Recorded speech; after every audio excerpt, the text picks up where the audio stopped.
Jump in the back of the pickup truck and join us for a ride back to the good old days. Are you telling me that you built a time machine? A nostalgic podcast based on entertainment and memories from the 70s, 80s, and early 90s. Come with us and revisit the best time ever.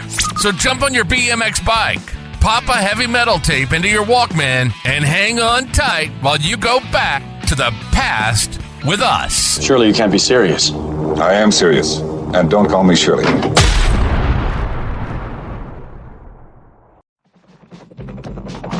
Ten years ago, a crack commando unit was sent to prison by a military court for a crime they didn't commit. These men promptly escaped from maximum security stockade to the Los Angeles underground. Today, still wanted by the government, they survive as soldiers of fortune. If you have a problem, if no one else can help, and if you can find them, maybe you can hire the A-Team.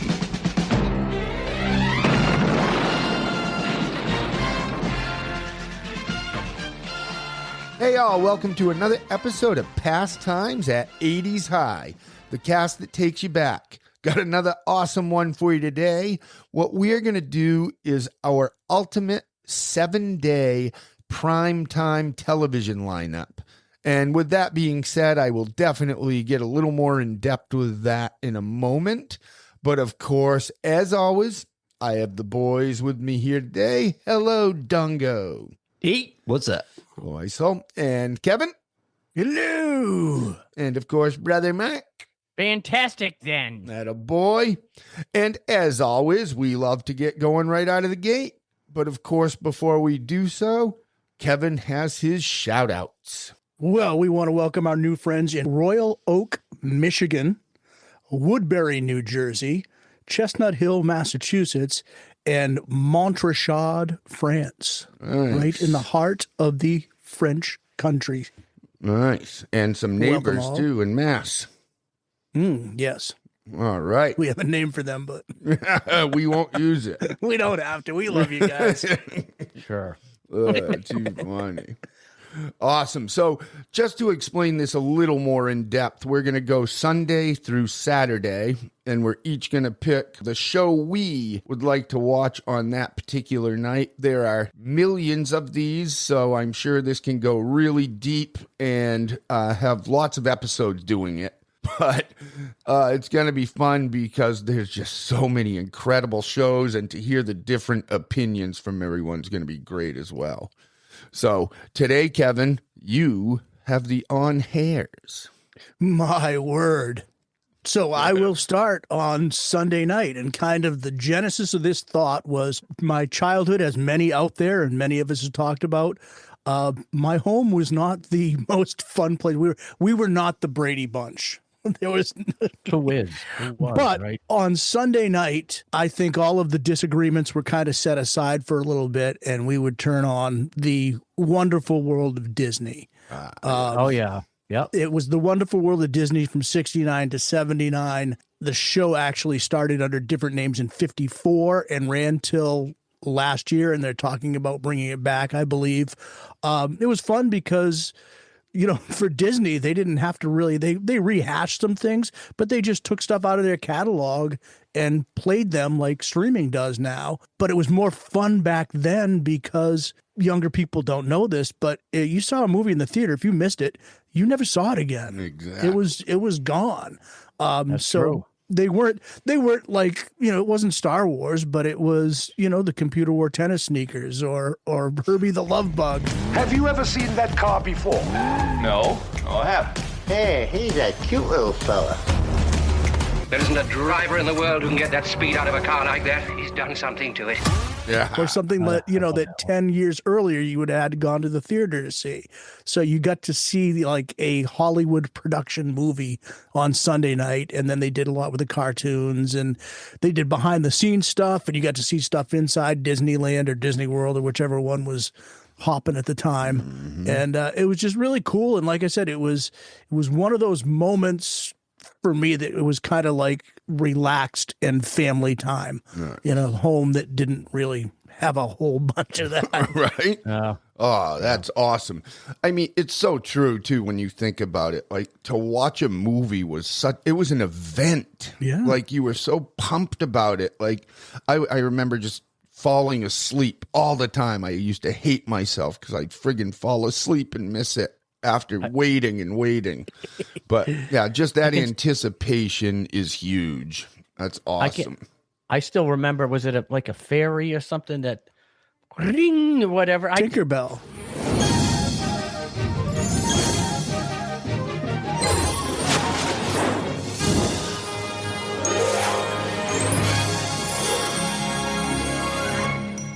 She's still the Disney girl. Yeah. Okay, well, I remember that. Sunday nights. Absolutely. Nice, yeah. Good times. Good pick.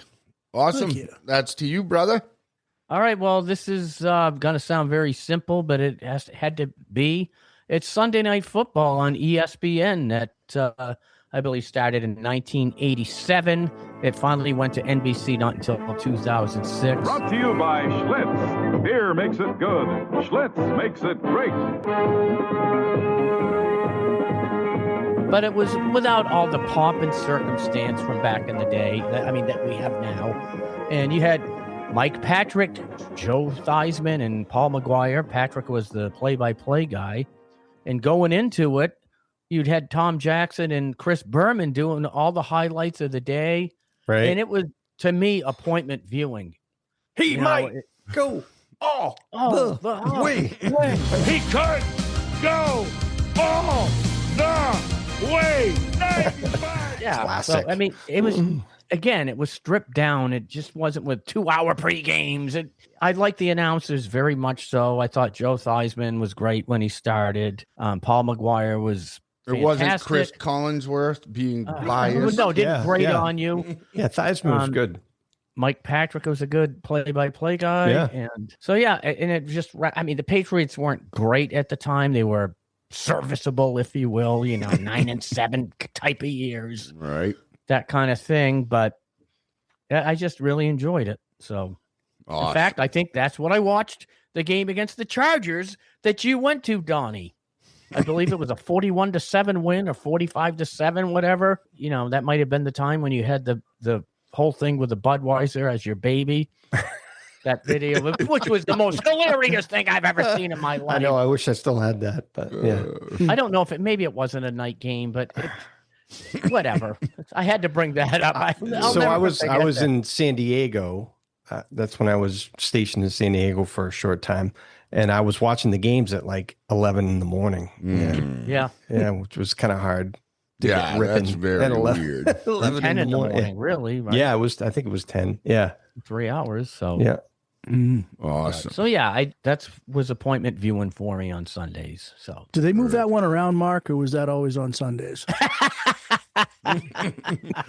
Oh, you ice souls. Well, a lot of the shows that I picked did move around, but if they did air on the night that I wanted, I picked it. Did anyone mention that we're not supposed to pick any of the shows that we have picked from former episodes or prior episodes? That way people aren't saying, I can't believe they didn't say. This is true. Good point, brother. So, okay. We're trying not to do repeats from the past because obviously, like you just said, Dongo, there's going to be shows out there that people are going to say that. What the fuck? How did they not take this? Well, because we already did and we spoke about it in the past. All right. So that's to me, and now I'm kind of screwed because I had 2 written down here, but knew for certain the first one would be picked already, and it wasn't. But I'm not taking it. I'm going with my gut. I'm going to go with a show that aired from 1979 to 1984 at 8 o'clock on NBC, and it's called Real People. Hello, America, from Amherst, Massachusetts, and welcome to Real People. Tonight, live from NBC in Burbank, with videotape and filmed inserts from practically every place else, NBC presents Real People. Now, I went with this because if you think about nowadays, this is the catalyst. It was just real people, non-celebrities in unique occupations or hobbies. And it's, like I said, a catalyst to what everyone is doing today on YouTube. Reality television. Yes, or that as well. And TikTok. People, like you said, with Disney, Kevin, they couldn't just watch that any moment of the day. So you had 1 hour a week where you watch this panel of hosts show this shit and joke about it and have fun about it and just stupid shit like a squirrel water skiing with a guy, just stuff like that. Yeah. That squirrel can water ski. His name is Nutty the squirrel, and he's 3 years old. How about that? That squirrel can water ski. Oh. But anyway, And up next, a man that makes dildos out of used railroad ties. Yeah, right? Yeah, and Evil Knievel type of people jumping shit on motorcycles, and it was just a real fun show. And what's funny to me about it is how well I remember it as such a little kid. I loved that one. I will, at the end of the show, bring up my original if it doesn't come up again, but real people. Skip Stevenson. Yeah. Right? And they had like a news desk, right? Where they'd talk and do little bits and then go to the clips of the people. I looked for a clip of it because that was definitely on my short list. There was something that my family laughed about for years, and it was Fred Willard guested on the show once in a while. And he did this story about, I can't even remember what it was, but the gist of it was this Italian guy just saying, no problem, move in with us. No problem, move in with us. And it goes through this whole thing until like there's no room in the house or something. I can't remember the punchline, but we just laughed about that for years. And it just became like the sayings, you know what I mean, that you say with your buddies, but it was actually with my family, that phrase would come up all the time, and it was from that show. Oh, it was awesome. Great.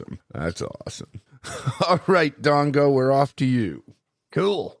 And I tried to make it ones that I actually watched because didn't really start watching, primetime TV until probably 1980, I think it was ish, maybe some 70s in there a little bit, but for the most part.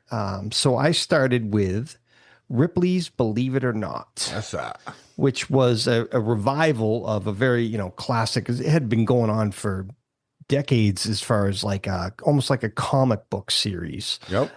Very popular comic book. And the one that I remember was from 1982 to 1986 on ABC at 7 p.m. on Sunday. And it had the very unique, distinct character, Jack Palance, who has a wonderful voice, The strange, the bizarre, the unexpected. These are the kinds of subjects a man named Robert L. Ripley challenged us to Believe it or not. Yeah. He's got that voice. That's great voice. Believe it or not. Believe it or not. Classic voice, Dramatic. Yeah, and just cool, like, kind of like X-Files type of things, like aliens and Sasquatch and weird shit, Yeah, cool shit. Just Absolutely. unique stuff. Yeah. Well, I mean, Ripley's Believe It or Not must have been around for a long time because it was a Three Stooges episode where Mo gets on the phone and he goes, "Get me Ripley." Yeah, believe it or not. Yeah, right. That comic goes way back. In the same vein as like a Guinness Book of World Records kind of thing. Yeah. So anything that had been, peculiar or, like Bigfoot and, stuff like that, Yeah, like the guy who stretched his earlobes around his toes. Fucked up stuff, really. Yeah. Supernatural, everything. Awesome. Yeah. Nice pick, Dongo. All right, back to you, Kev, for Monday night. For Monday night. I gotta remember that. All right. This ran from 67 to 78, and it was a variety kind of show, and definitely one of the best ones. The Carol Burnett show was just fantastic. From Television City in Hollywood, it's the Carol Burnett Show with Harvey Korman, Vicki Lawrence, and Lyle Waggoner. I mean, she was amazing. They did so many takeoffs and spoofs on movies, TVs, commercials, little skits that were hilarious. The biggest ones that you always see are are her doing Gone with the Wind, and she's got the drapes for a dress, and everybody on the show is losing it. And Tim Conway, who was absolutely hilarious, would go off script and just bust everybody up. And there's so many clips that you can look up that are just absolutely fantastic. My favorite one, and I think a lot of people would agree with this, is where Harvey Korman, also known as Hedley Lamar and Count de Monet, that's Count the Money, needed a dentist. So he ends up getting Tim Conway. It's a weekend or something. He's like an apprentice dentist, and he goes to put the Novocaine in Harvey Korman's mouth, and he gets his arm. And so he's flopping his arm around trying to remove the tooth, and then he ends up numbing his whole body. He's on the floor. Boy, this is gonna hurt. Doctor, if it's gonna hurt, please give me something to kill the pain. Yeah. Okay. Well, got some Novocaine right here. Just hold on to that, Mel. Let's see how this works here. Okay, Novocaine. Here we are. Novocaine. Take a firm hold of the hypodermic needle. Right.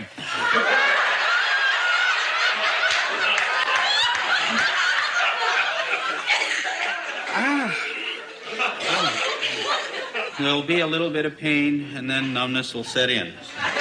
But Conway was just so friggin' hilarious. And it was even more hilarious because you knew when you were watching it that it was only going to be a matter of time before he would break everybody else up on the set. Yeah. And it would just, oh my God. And it was so good.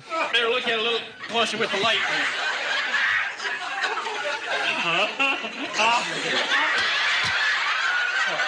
Sorry, I didn't just. Oh, well, now that'll be $20. So good. My parents watched that. I watched it with my mom and dad all the time. Mm-hmm. That's one of those ones that I remember as a child watching. Yeah. You know, me it was too. In the background, and with the parents loving watching it. Yeah, even the humor as a kid, clicked. And Tim what Conway a just looked like trio! Good dude. You know, he had a license plate that was 13 weeks because that's as long. That was the first season that they'd sign on because he did that many. He was so funny they kept giving him shows to do, but they'd cancel him after 13 weeks because he couldn't get any traction with them.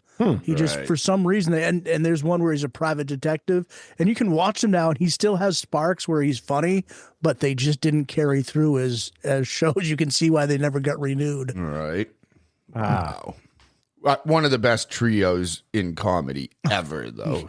Yeah. Friggin' hilarious. Yeah, Vicki Lawrence and Lyle Wagner. Right. Yeah, great cast. Unbelievable. Yeah, they absolutely. were just so spectacular. Awesome pick. That was on my short list, Kev. Sweet. All right, Mark, to you. Okay, Monday night on USA Network from 1985 to 1993. It is WWF Primetime Wrestling. Yes. It started off with, I believe it was Jack Reynolds with Jesse Ventura.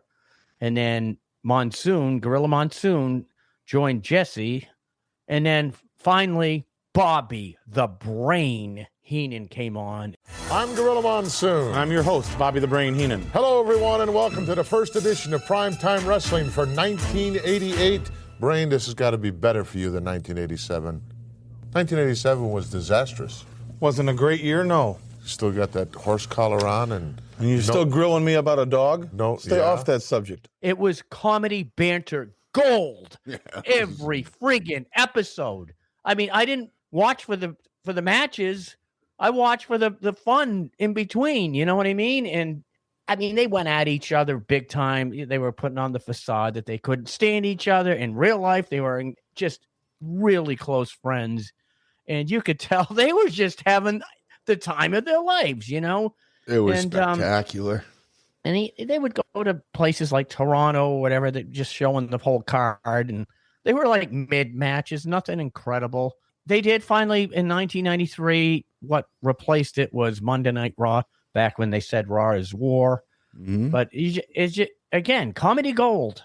Yes. I enjoyed it so immensely, and I still do to this day. In fact, I want to bring up one little part where Bobby Heenan brings in his doctor because they're claiming he's gold bricking, which means faking an injury, and he brings in this guy, Dr. von Brandenburg from Dusseldorf, Germany. And yeah, he says it's okay. Your neck, it's not broken. It's only fractured. And so, I mean, that is the same thing, right? At least that's what Monsoon was trying to tell him. Broken means fractured, or fractured means broken. And he ended up leaving. He came out with a dachshund. Please don't draw me no diaphragms, huh? What's the name of the dog? The Dachshund? Yeah. Dachshund, yeah. Yeah. You know, Monsoon says, you come out with a dachshund, you're talking to a gorilla, and you're treating a weasel. What are you, a veterinarian? Do I have to put up with this? No, you don't, doctor. It was just so funny. Oh, they were gold together for sure. And you brought this up, I think, in the past, Mark, but when they did, I think it was Gorilla's induction. I don't know if it was the induction of the Hall of Fame. It was Heenan's induction. And he said, it was Heenan's, okay. Yeah, I just wish Monsoon was here. I mean, he was tearing up. Yeah. It's just an honor, and it's a real privilege to be here in front of all you people and in New York City. And really, one thing's missing. I wish Monsoon was here. How would I know Monsoon? Exactly. Yeah. Oh, that was Jesse. But, yeah. How would I know? Awesome. All right. Well, sorry, Dongo. To me on Monday night, we have discussed this in the past, but it has not yet been picked. This is a series that ran on NBC from 1974 to 1983 at 8 p.m., an hour long, and that is Little House on the Prairie.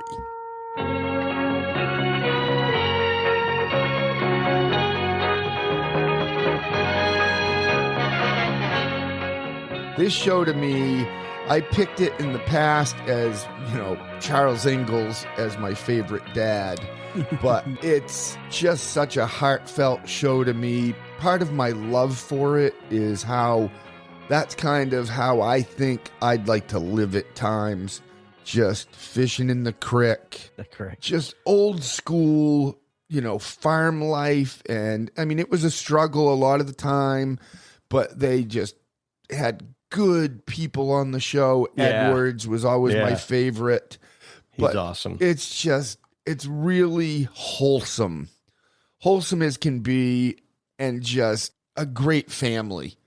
And I love the show. I hate the Fargan Olsons, but that was the that was going to say. I love the Olsons. Like, there was really it was only one. It was the Harriet, whatever her name was, Mrs. mother? Olson. Yeah. Oh, I would say that she's probably Nels was amazing. He was such a nice man. Oh, he was awesome. And Nellie turned into a nice person. Like, Nellie matured. She was a miserable child. Yes. Oh, but she did mature and she grew out of it. Quite nice. Yeah.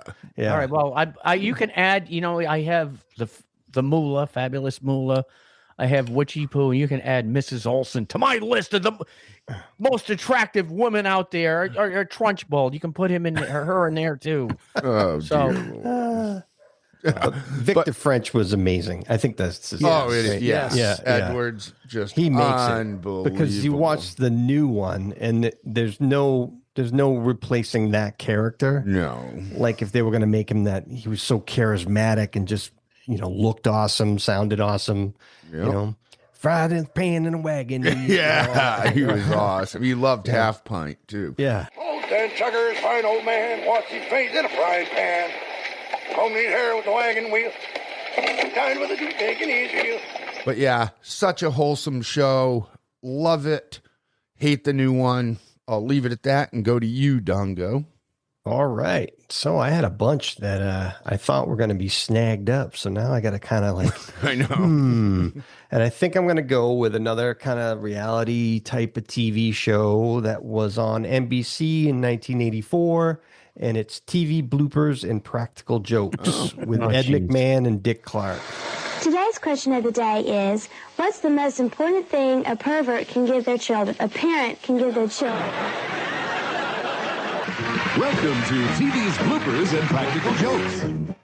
It was on at 8 p.m. on Monday night. And, nowadays, like, anybody north of, born north of 1995, lives in the era of the internet and YouTube, and you can catch bloopers and practical jokes and all kinds of stuff on scrolling on your phone, TikTok and all that stuff is all kind of based off of this kind of stuff. But back then, before the internet, it was funny to see outtakes and funny things and people getting, pranked and those kinds of things. It's so common nowadays, but back then it was pretty amazing. And it was, much watched TV for me back then. Absolutely. Yeah. And not only Great that, show. Dongo, but back then the hosts were great. Yeah. Nowadays they get so corny, like on America's Funniest Home Videos and stuff. They try to be funny and they're not. Back then it was funny. Yeah. Yeah. Awesome pick. All right, Kev, let's go to Tuesday night. Tuesday night. Now, I'm going to take this 76 to 83, a spinoff. My love for this show, although the two starring actresses were great, but that's not why I love the show. I love the supporting cast. I'm talking about Laverne and Shirley. Oh, yeah. Who were amazing. They really Yeah. did. They had great Yeah. chemistry. They were great. But to me, I absolutely loved Lenny and Squiggy. Yeah. Oh, yeah. They were the most hilarious because they'd always walk in, they'd say something, and they'd walk in at the, hello. and the band that they had, Lenny and the Squig Tones, literally evolved into Spinal Tap. Yes. Michael McKean took that and moved on to I don't know why they didn't bring David Landers in on that, but Christopher Guest was actually playing guitar with them when they were Lenny and the Squig Tones. So that later more, and they were on American Bandstand as Lenny and the Squig Tones. Squiggy, it's indeed an honor to have you here. It's indeed an honor to be had here. Thank you very much. Lenny, nice to see you. Do you think Good to see you. you think I'm going to be in trouble because I said forget your co-stars? I mean, we all know it's really your show. Nobody's gonna forget him. Listen, we should make it clear. We are Lenny and Squiggy. We are real. But Laverne and Shirley are not real people. They're nice people, but they're actress people. They're Penny Marshalls and Cindy Williams. And there was the writing was hilarious. The songwriting was just would crack you up. But they were just so amazing on that show. They were secondary characters that really took over the show at points. Absolutely. They really did. Yeah. But the whole show was solid, and from Carmine Ragusa to Frank, Laverne's dad that had the pizza place and all that. They were just memorable characters, and they were fun, at least until they moved from New York to L.A. And then it was kind of like, that got ridiculous. I thought they were in Milwaukee. Oh, Milwaukee. You're right. I'm sorry. It was Milwaukee. To L.A., yeah. Yes, but yeah, they moved out to the West Coast, and it was kind of like Happy Days. Yeah, it was kind of like Happy Days jumping the shark. It was like, we're done here, but we're going to try to keep resuscitating. And they failed. You're right. Right. For sure. And I Now- won't sing it, but probably one of the most memorable theme songs. Oh, yeah. of Schlemiel. any- Schlemiel. Yes, Yeah. exactly. 1, 2, 3, 4, 5, 6, 7, 8. Schlemiel, Schlemazel, Hasenbeff Incorporated. We're gonna do it. Give us any chance, we'll take it. Read us any rule, we'll break it. We're gonna make our dreams come true. Doing it our way. Nothing's gonna turn. Was it Schlitz? What was the company? Shots. It was a takeoff. I don't, because they didn't have, people didn't do marketing deals Yeah, back they then didn't like have the they would have. rights. So Right. they goofed Yeah. on Schlitz with Shots. I can just see her putting the glove on the bottle. Yes. Right? I mean, iconic. Awesome pick. Oh, I love that show. Yes. All right, brother. That's Tuesday to you. Tuesday night. Okay, this is one of those shows that famously moved around a lot. It ran from March of 1997 all the way to November of 03. A show based on a magazine called Blush Magazine. It's Just Shoot Me. And this show was fucking hilarious. Yes. You had David Spade. He was kind of a geeky, I don't know. Wendy Malick, who was Nina. She kind of had something, like a friggin' stick up her ass a little bit. Maya, and George Segal played Maya's father, Jack. Maya came in through Jack, and it was just great fun. You know, they would keep showing the magazine with the covers. It was, you know, like a Cosmopolitan, one of those things that would make us dumber if we read it, but just hilarious. And every time I watch it, I laugh. So that's a good one. That's great one of my favorite episodes of that. If I'm not walking on you, Mark. No, go ahead. These two models, because Spade was always trying to get with the models. Oh yeah. And these two models promised they'd have a menage a trois with him if he did their to-do list, like picking up their dry cleaning, this, that, and the other thing. So they do this montage with no audio, just him walking around, and you see him like asking a cop for something that he needed, and the cop's like, "Get out of here!" And he's like, "No." You know, you can see he's like, these two models are going to have a three-way with me if I get this. So all the guys help him to get him to that point, which is right. Bro code, right? If your brother's on the way to a three-way, you're going to help him out. Yeah. And that was just one of the most hilarious scenes. Go do it! Give me those keys! How are you going to get all that done? I'm a frustrated male secretary. God owes me. Excuse me. Sorry, please. Sorry. Sir, I need this renewed right away. This is not your passport, sir. Yes, it is. You look nothing like the woman in this picture, ma'am. Well, thanks for the dig. But if you could just stampy. Sir, only the holder of a passport can have it renewed. It's a strict policy. Please, you have no idea how important this is. If you were the president of the United States and it was a matter of national security, I still couldn't help you. Sir, if I get this passport renewed, I have a chance to make every man's dream come true. 2 women? Give me the paper, sir. Get this man through.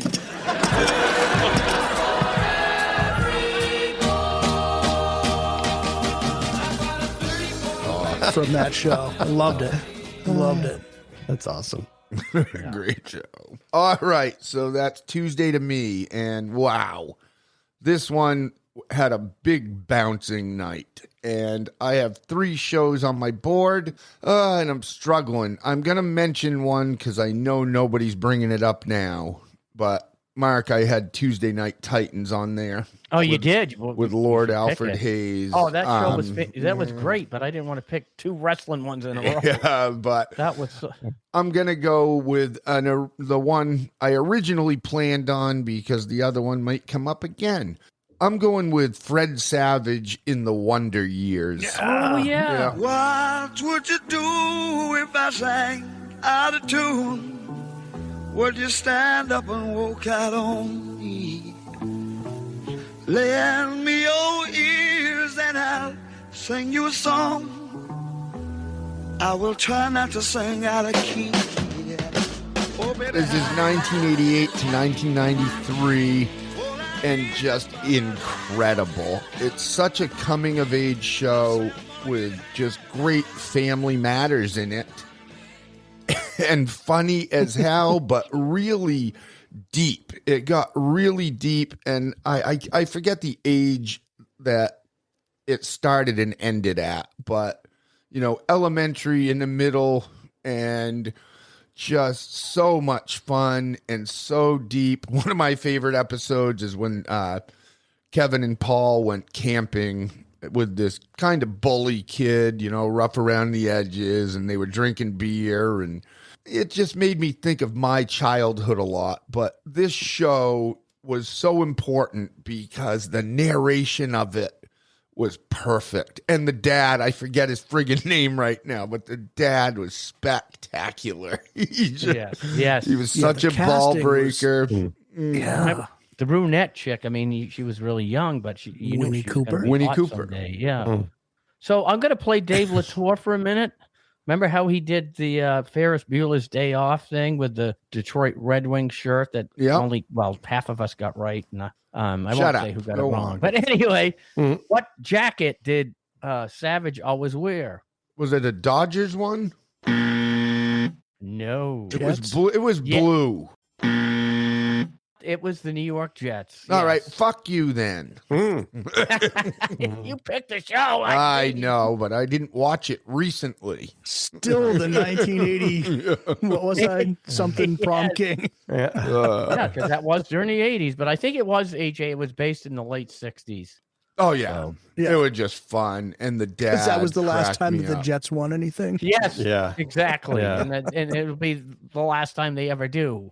The dad just had such a good heart, but at the same time, he was also really rough around the edges. and Rough just around like, the gills, I'm as they coming say. home from work. Yeah. Don't fucking bother me. You know? Time for a meaningful father-son exchange here. A thoughtful summing up. I get up at 5 in the morning. I fight traffic. I bust my hump all day. I fight traffic again. And I come home. Then I pay my taxes. The end. In a way, it kind of made you feel like you knew the guy.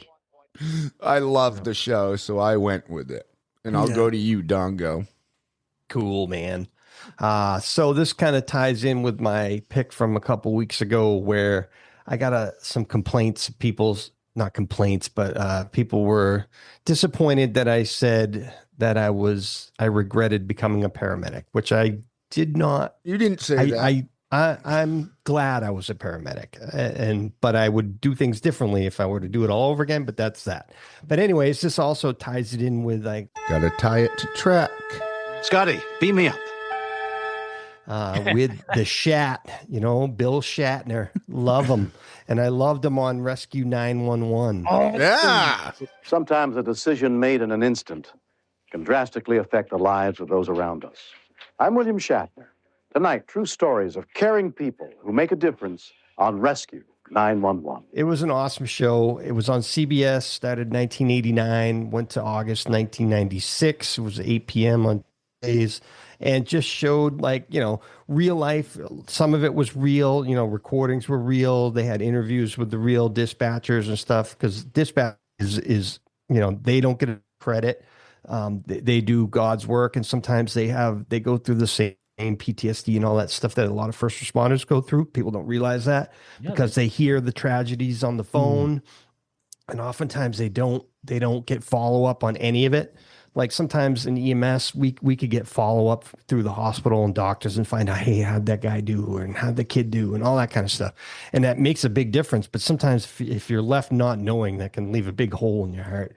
But anyways, it was an awesome show. It educated people. Like they said, a lot of people learned simple first aid from that show, which was awesome. And just the simplicity of hammering home 911, because who is going to remember their local police department, fire department number? Right. You call 911 in an emergency. People probably ended up doing operator in the old days, and the operator would get them to where they needed to go. But I mean, just having that quick 911 gets you to a trained dispatcher who could get people wheels rolling in a timely fashion was awesome. It was a great show. Awesome. Correct me if I'm wrong, Donnie. That was narrated by William Shatner, right? And it was real life yes incidents that happened. Yes, and sometimes some of the incidents they would maybe reenactments Stage, right? kind of thing. Yeah. Well, of course, yeah. Awesome. Yeah. Incredible show. Yeah. Cool show. Fantastic. Nice pick. I wonder if that was the one. We used to joke about a clip of a guy calling 911, and he's like, "My name is Diane, and my tongue is stuck in a fever." And the guy's like, "Diane, have you been beaten badly?" On the evening of August 16th, 1991, in Altoona, Pennsylvania, 15-year-old Dwayne Della was babysitting his 2-year-old niece, Melissa. Me and Melissa were watching TV, and then I walked into the kitchen to get some ice cream. I opened the freezer door. I reached into the back, then, I sort of stuck my tongue out, and it got stuck by accident. And then I called 911. 911 emergency. What's your problem? They were in serious trouble. I thought as a female was being beat up or be stabbed or even worse. My first inclination was get the call traced to get help to the person. He was going for an ice cream bar in the freezer and had his tongue out and stuck into the frozen metal. Oh. So he's on 911. My name is Diane, and my tongue is stuck in. Diane, is your husband still in the house? Too fucking funny. No shit. Awesome. Before I go to you, Kev, I want to bring one more thing up, Dongo. I always give props to Eddie Trunk, but he mentioned, I believe, yesterday on his show that William Shatner is 95 years old, I think he said. 95 years young. 95 years young, and he is releasing a heavy metal album. I saw that. All right? Mhm. Yeah. And I'm actually looking really forward to hearing it, because how kick-ass is that he's still into that at that age? I mean, think about it. All I can think of every time I say that age is you, Kev, with the life's too long or whatever you say. How's life taking too damn long? Right. You know, but this guy is just still thriving and loving it. What was the big hit he had, the remake he had back in the day, Don? Now the time is here for Iron Man to spread fear. Vengeance from the grave kills the people he once saved. Nobody wants him. They just turn their heads. It was huge because he did it as William Shatner. We'll plug it in, yeah. Yeah, you have to plug that one because it's great. So it's the long-awaited follow-up to that, whatever it was. I almost went because, like, in end of June, just past June, he was at the Ticonderoga, the Star Trek set. I almost went because he was doing a in-person thing there. Because there's not going to be too many more of those, you know, at 95. Right. He's still kicking and doing well, but he's probably healthier than I am. Right. There's some guys I know that went to that a couple times, and they actually got to eat dinner with Chekhov. He was coming back to the table with his plate, and they were like, "Oh, can we just say hi to you for a minute?" He sat down and ate with him. He said, "I don't like those people." He didn't want to sit with the rest of the cast. Too funny. It's awesome. Awesome. All right, we are to Wednesday, Kevin. Wednesday. All right, I think this is the latest one for me. Ran from 89 to 97. Craig T. Nelson as coach. Coach. Yeah. Fucking you got Bill yes. Fagerbach, whatever, however you say his name. That was, I mean, obviously his most famous role is Patrick on SpongeBob. Dauber, Yeah, Dauber. And oh my God, really, I think that Jerry Van Dyke was the center of that. Dauber was great, but Luther was just, he was so dumb. We take comfort in one thing. I bet you a lot of people would have bet that we'd lose to Iowa by a lot more than 44-3. Ladies and gentlemen, we have a winner tonight in our Guess the Score Win a State contest. Correctly predicting today's score of Iowa 44 and Minnesota State 3 was Luther Van Dam. How about that? Congratulations, Luther. I've never won anything in my life. He was just so, and it was so wonderful. It was like almost like Coach on Cheers back in the day. That's a good analogy. Kind of that same character that was just a little punch drunk, maybe took one too many hits in the head or something. Yeah. But just it was one of those ones that was still kind of had that warmth and greatness of the early 80s sitcoms. And that one just, it was like it captured that, like a lot of the ones after didn't. And again, one of my absolute favorite ones is the college that they're teaching at gets a new dean or president of the college. And it turns out to be somebody that Coach had a one-night stand with. It was a woman. He had a one-night stand with her like 20 years earlier. So he goes, yeah, he's like, he's scared of what's going to happen. So he's telling them probably Dauber and Luther. So we hooked up in a motel room, and I got up in the morning and I just wanted to get out of there. So I told her I was going to get a bucket of ice down at the concessions at the ice machine. And he's like, I don't know what I'm going to do when I have to sit down and talk to her. So when he finally has to go into her office and meet with her, he walks in with like a hotel bucket of ice. Oh, no. Yes, Randall. Dr. Tewksbury, Coach Fox is here to see you. Thank you, Randall. Send him in. I Oh, there you are. Boy, that ice machine is further down the hall than I thought.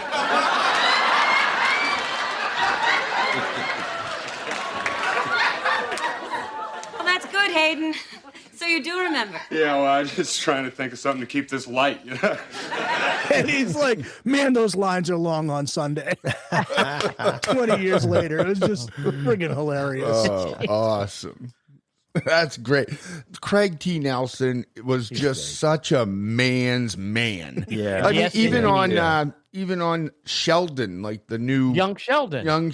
Yeah. He owns a sporting goods store. He's still cool at his older age, just a man's man. And he sure was in that show. And what a great cast. Yeah, that was Nimoy's boyfriend. You know, Yeah. they had that, Please don't draw me no diaphragms, huh?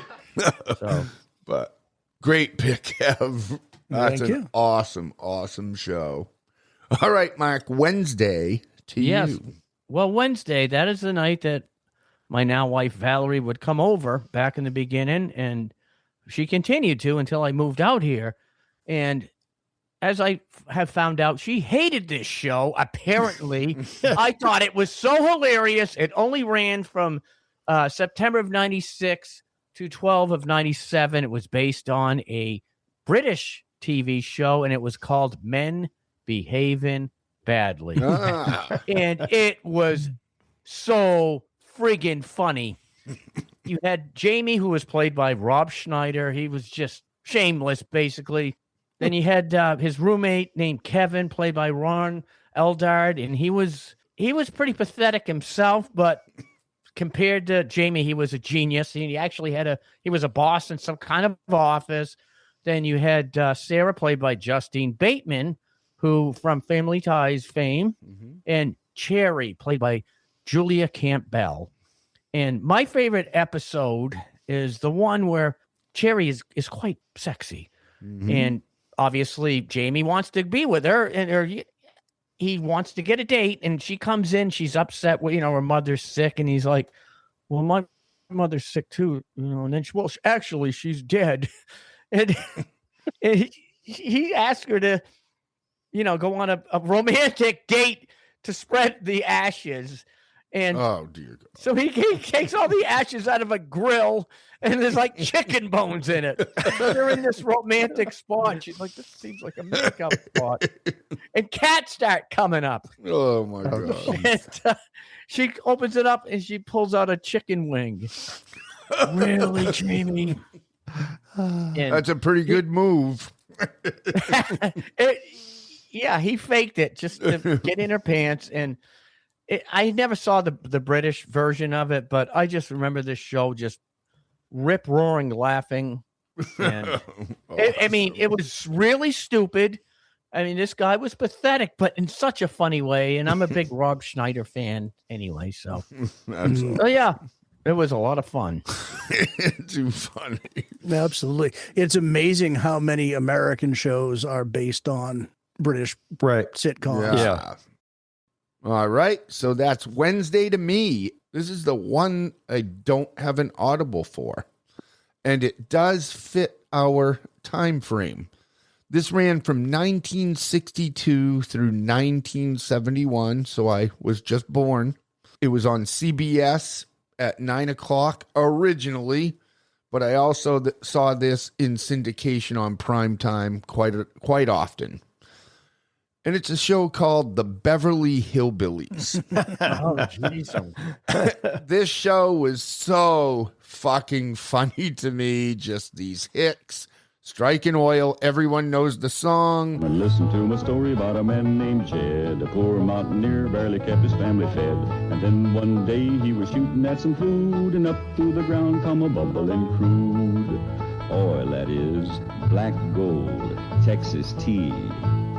Well, the first thing you know, old Jed's a millionaire. The kinfolk said, Jed, move away from there. Said, California is a place you ought Just to be. coming to Beverly Hills and not knowing exactly what's going on and having all this money. Everything about it, just Uncle Jed, Granny, Jethro, Ellie Mae, Mr. Drysdale, and I think it's Miss Jane. running the bank, and they just want his money so bad there. And Oh God, he's actually Miss Mr. Hathaway, or Drysdale.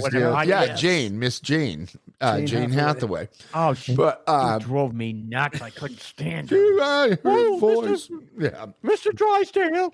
but I have typed out explicit directions. I've even drawn a map showing the exact location of the hotel. They have a lovely pool, and Jethro. Yes, ma'am? I'm taking a bikini to Palm Springs. Is that faster than a train? Jethro, you dear naive boy. You shall see when we go swimming. You Tarzan.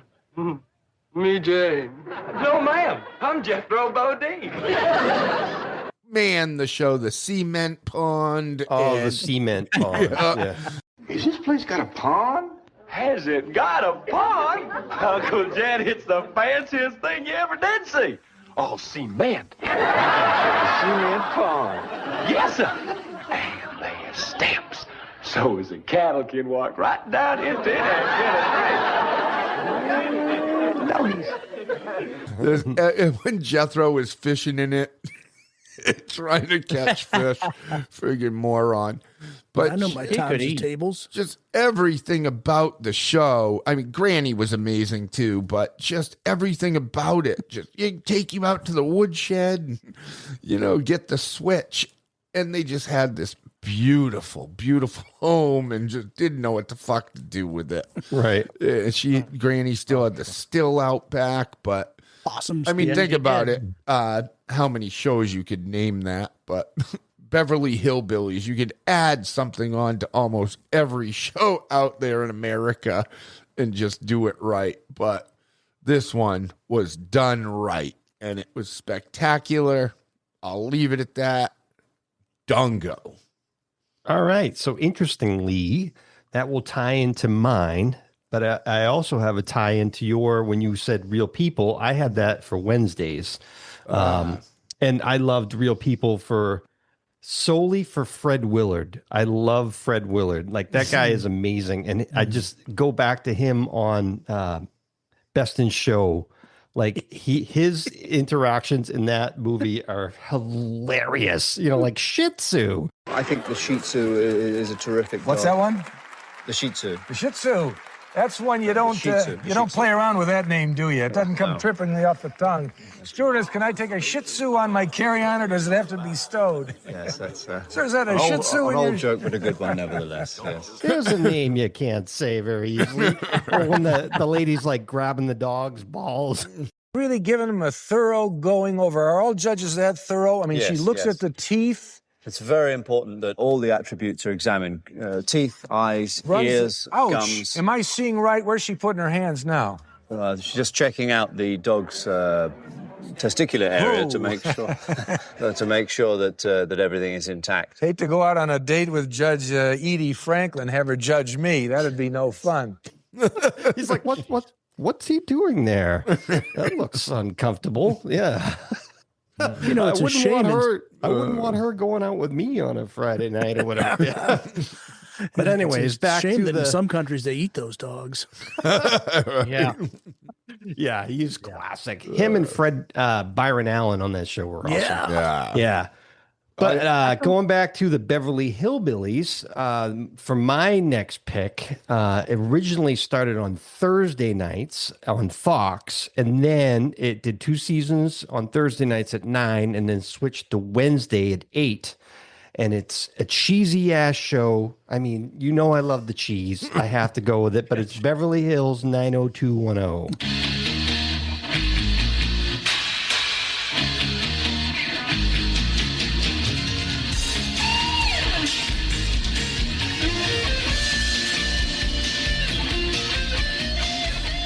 Oh, no.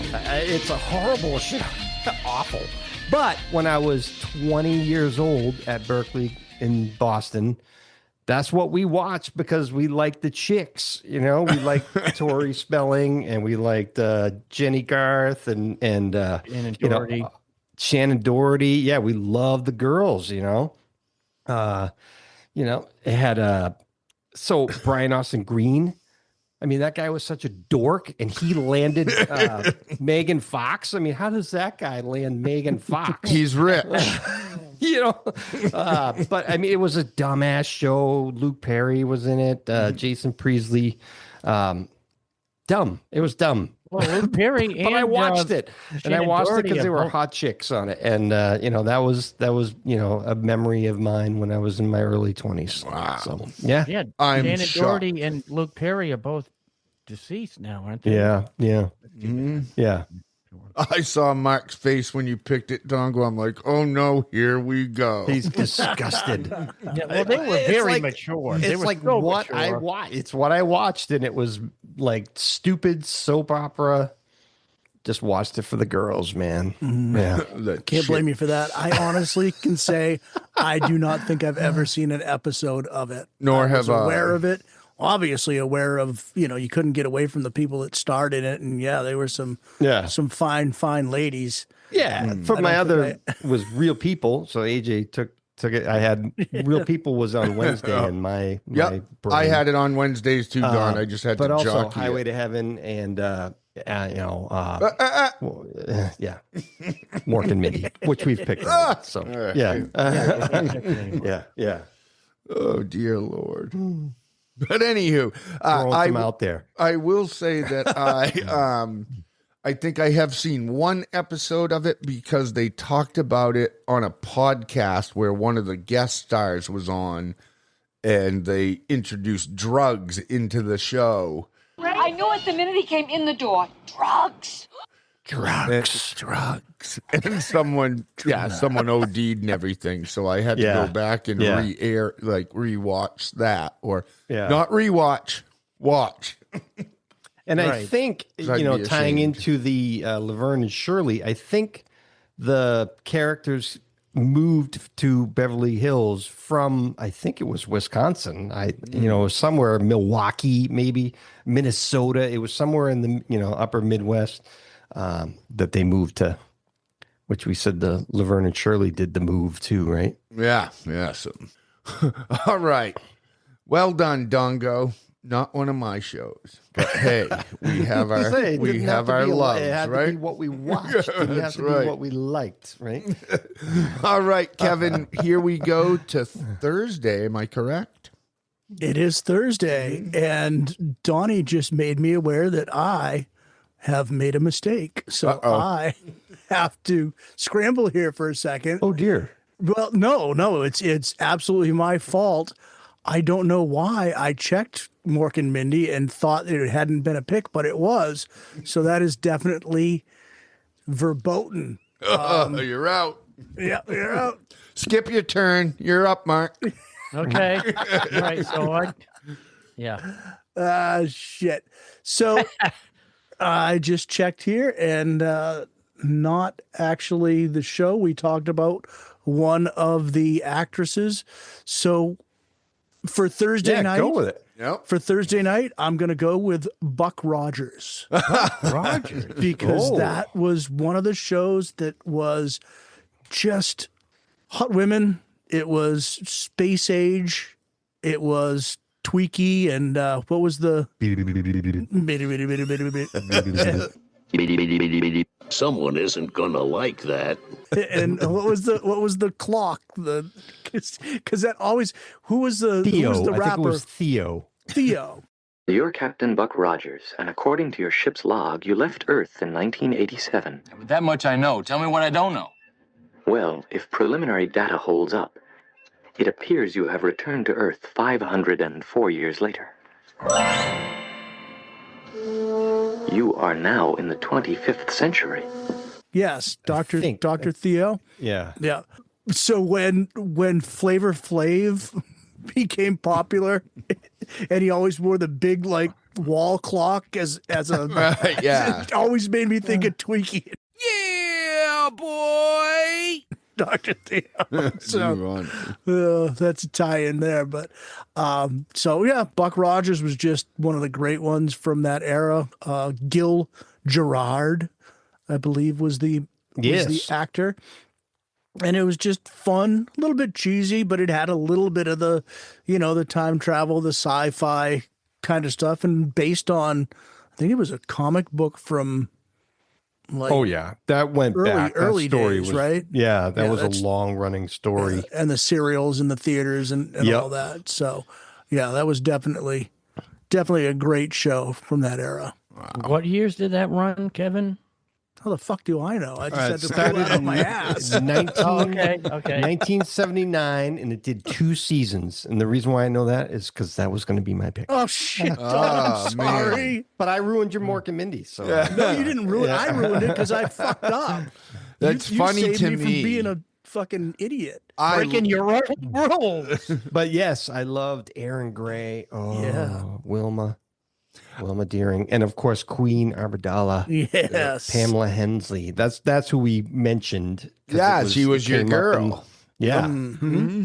Queen Amidala. She was your girl. But Wilma's prettier than Queen Amidala, I believe. Yeah. Was one of them in Silver Spoons? I don't Wasn't know. she? I think the Aaron brunette Gray, was. Aaron Gray might have been. Yeah. I think it was. Yeah. And here's the funny thing, that you both had this as one of your picks, and I must admit this. Never once have I seen an episode of said show. What? No. What? Oh, you got to watch it. You know what's funny? I'm a sci-fi guy with Star Wars. Don't dig it in any other way other than like the stars themselves. Like the actual stars in the sky, not the actual actors. stars. Yeah, just a thing. Yes, for Aaron me. Gray was on Silver. Yeah, he was the love Spoons. interest or the wife. She wasn't not the wife, but she was hot. And now, a short commercial break. Welcome to Halftime at 80s High. Want to just get a little info out there for you folks, including our website, which is pastimes at 80shigh.com. And that is 80S for 80s, pastimes at 80shigh.com. Shoot us an email at pta80h@gmail.com, pta80h@gmail.com. Love the feedback you've been sending. We can't appreciate it more. Check us out on all the socials, including our new Facebook, which is Pastimes at 80s High. And then for interaction, Pastimers at 80s High. Find us on all the major podcast platforms, including Spotify and Apple Podcast. And please remember that those 5-star reviews and the comments go a long way helping us move up that chain. So thank you so much. We couldn't appreciate it more. Pop Rocks. Check. Stretch Armstrong. Check. The Bionic Man. Check. You've gone back in time. This is Pastimes at 80s High. That's to you, Brother Mark. Okay, I'm going with a TV show. It was about a small airport with planes, small planes. The name of the show was Wings on NBC. Yeah. Ran from 490 to 597. It had some great actors on it. You had the Hackett brothers. You know, they were the pilots, I believe. You know, you had Tony Shalhoub, he of Monk fame, also being Lebanese, as AJ and I are. Joe, would you please explain to the nice man with the gun that I am not a Libyan terrorist? What are you doing on my property? We had some engine trouble. We had to make an emergency landing. We'll pay for any damage we did to your crops. Keep them up there, Momar. And he played Antonio. Here we go. And he played Antonio Scaparci. And you had Thomas Hayden. He was Thomas Hayden Church. Thomas Hayden Church. Yes. He played Lowell Mathis. No, Lowell. This is about a friend of yours, an old friend. I know this isn't going to be easy for you, but we found out this morning that Weeb Gilroy passed away. No, he didn't. Yeah, Lowell did. No, Weeb Gilroy's not dead. Hey, you probably just saw him with his teeth out. Oh, Weeb Gilroy dead. Well, that's a pretty good one, huh? I'll see you guys later. Well, that went well. Well, it's obvious he's in denial. Yeah, that's right, denial. Remember that from college. It's one of the 5 stages people go through when they're coping with grief. Over the next few months, he'll probably go through anger, bargaining, depression, and then finally, acceptance. I'm angry as hell at Weeb for dying. But I'd trade anything to get him back. God, what's the use? It's hopeless. He's gone. But what are you going to do? Life goes on.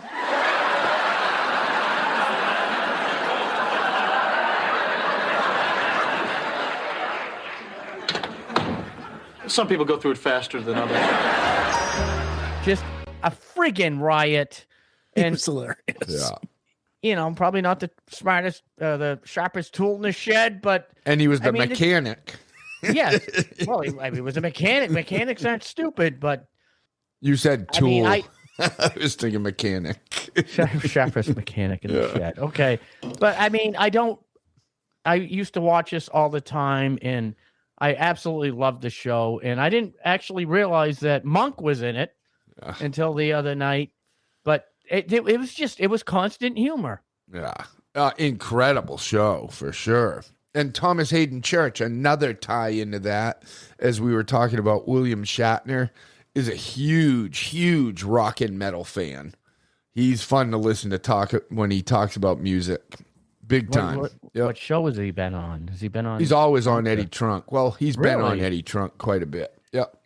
But big time rock fan. It's fun to hear them talk that shit, especially someone like Thomas Hayden Church and that, who played kind of the dummy, but he's been in some other amazing shit too. Great actor. And he also had the older woman there. What was her name, Kevin?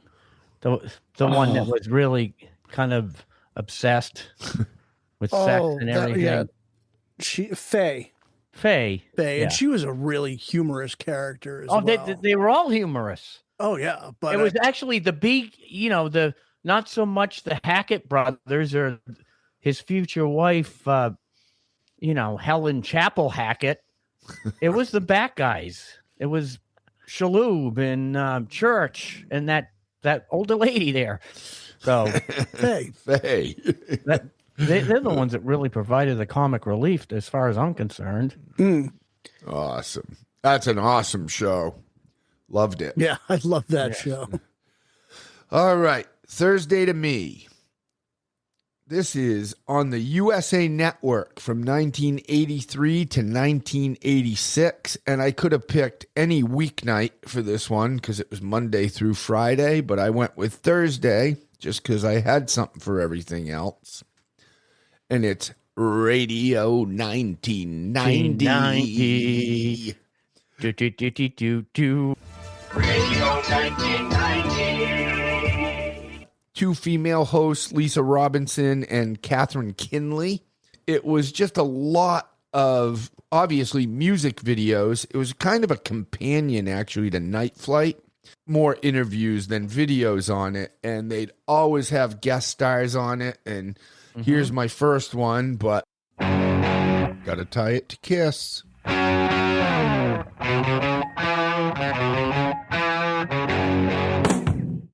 Paul Stanley had been a guest star on it.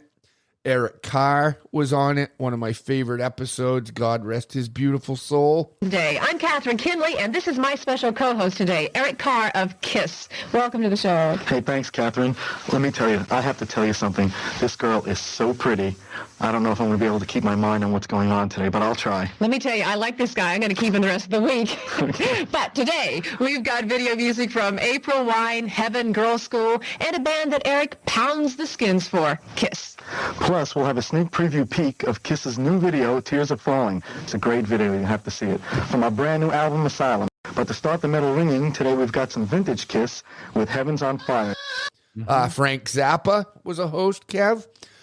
And many, many more. Welcome to Heavy Metal Wednesday on Radio 1990. I'm Catherine Kinley, and this is my co-host, Frank Zappa. That's right, I certainly am. Let's play Hit the Fish. No, Frank and I are going to be rocking your house today with video music from Loverboy and Black and Blue, which are going to be at the end of this week. And my heavy metal favorite, Twisted Sister. KISS starts the metal mania with Tears Are Falling, their first single off their new LP, Asylum.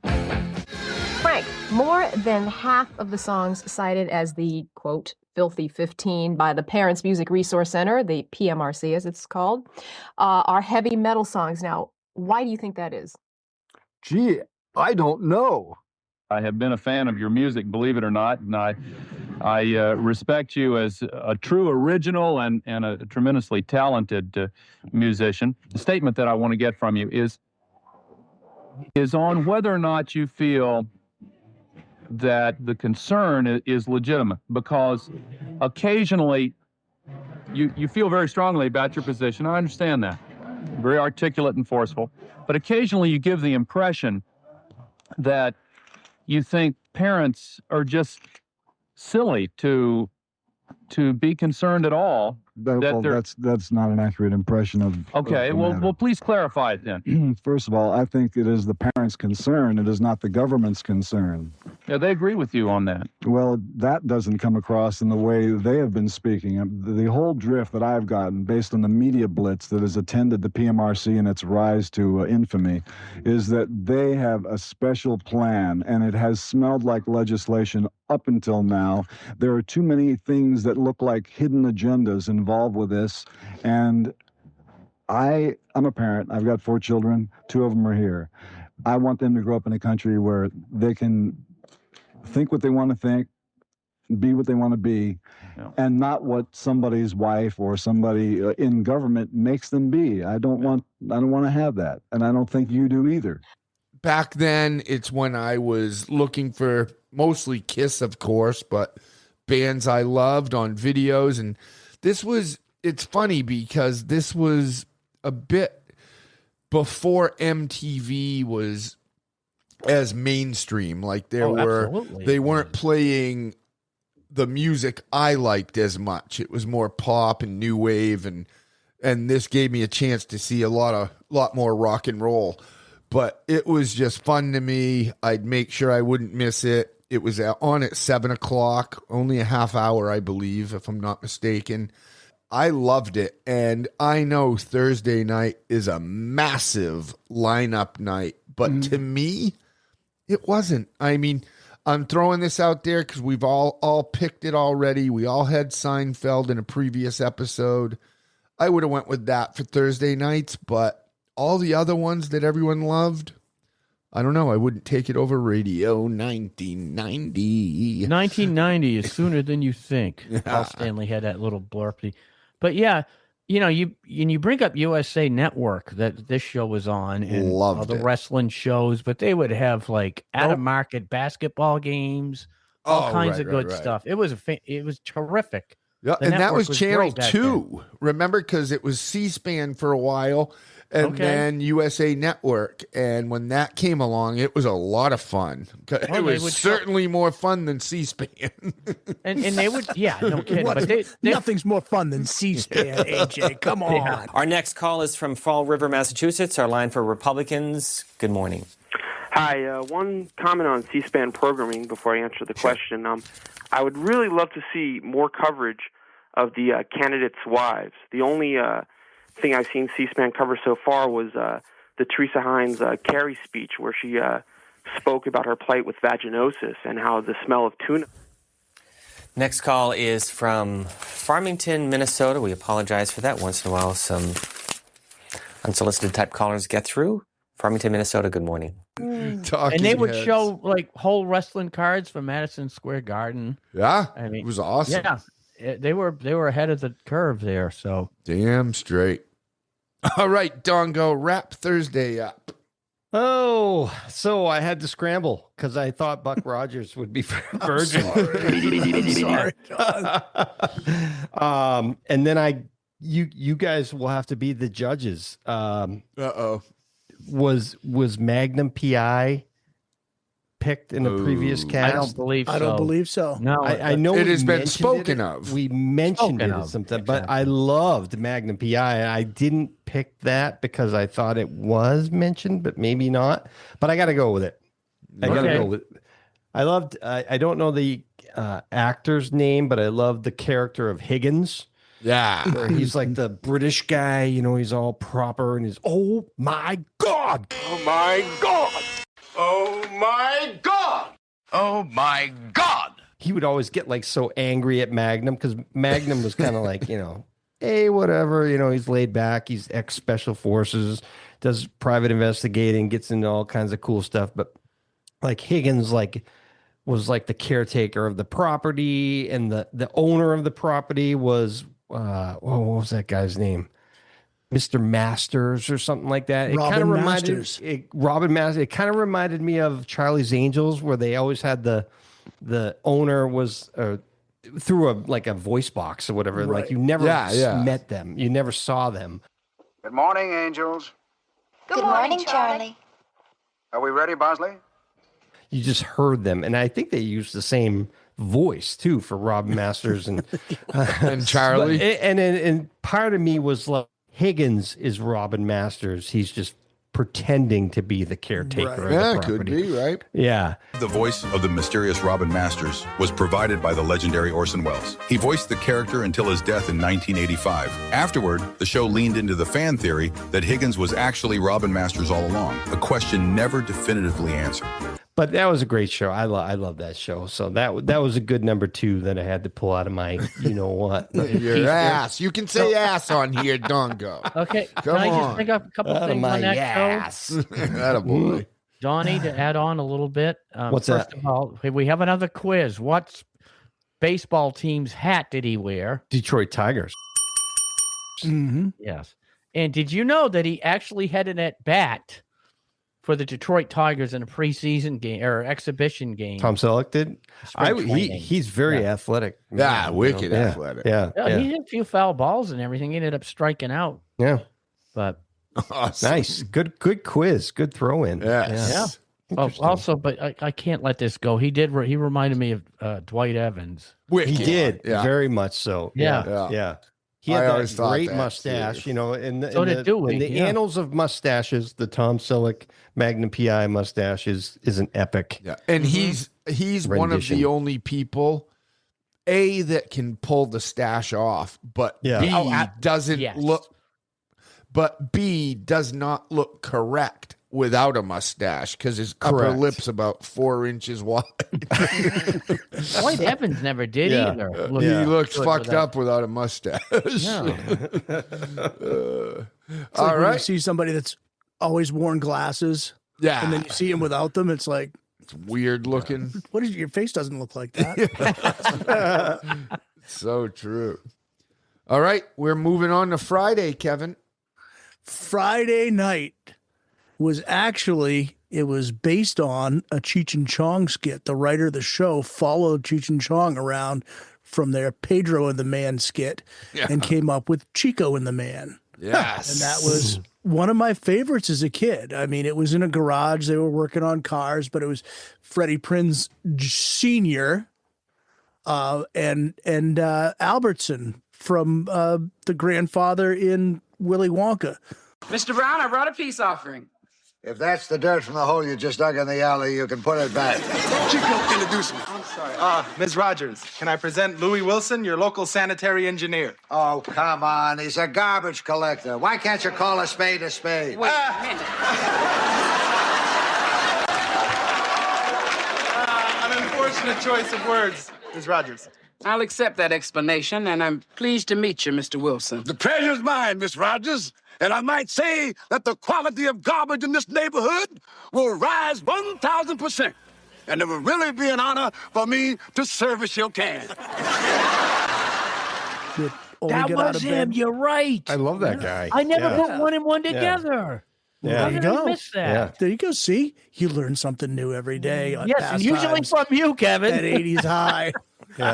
Yeah, Jack Albertson.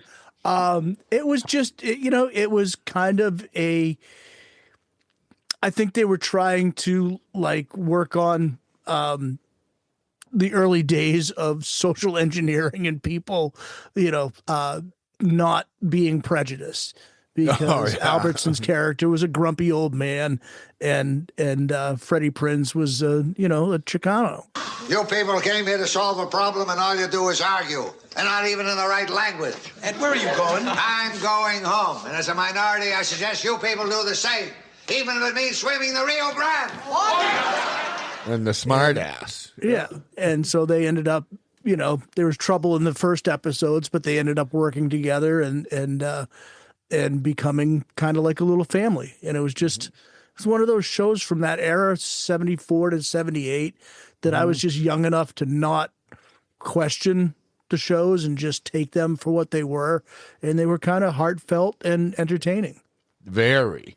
Very. That always made me think of Sanford and Son, too. Exactly. I was going to make that same exact point. It was like at the same time, they were like sister shows, if you will. And that was on my short list, but I swore we had picked it before. I took it off. No, that we had not. Nope.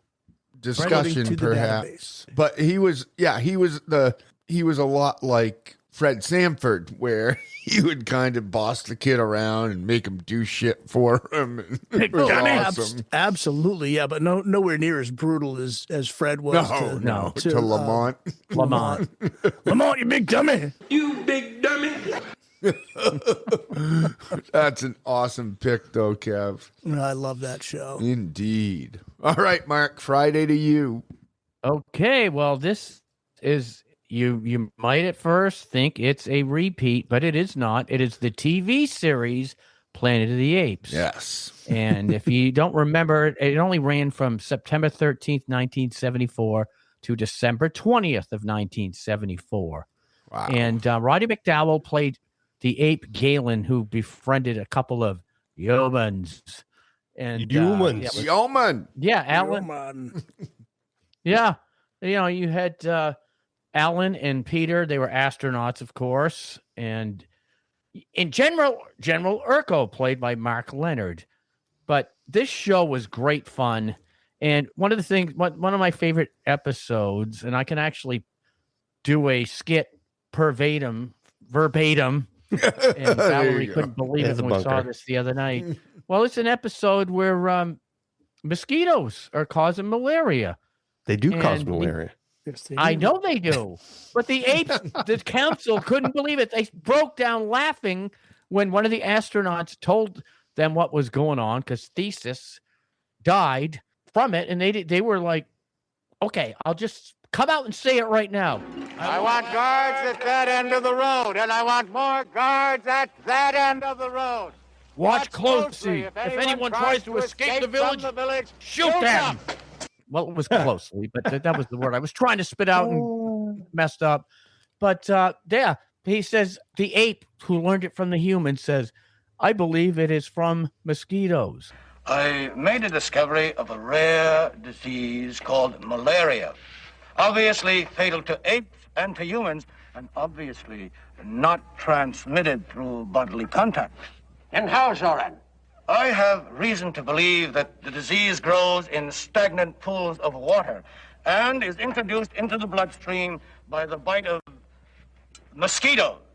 And they broke down laughing. This tiny little thing.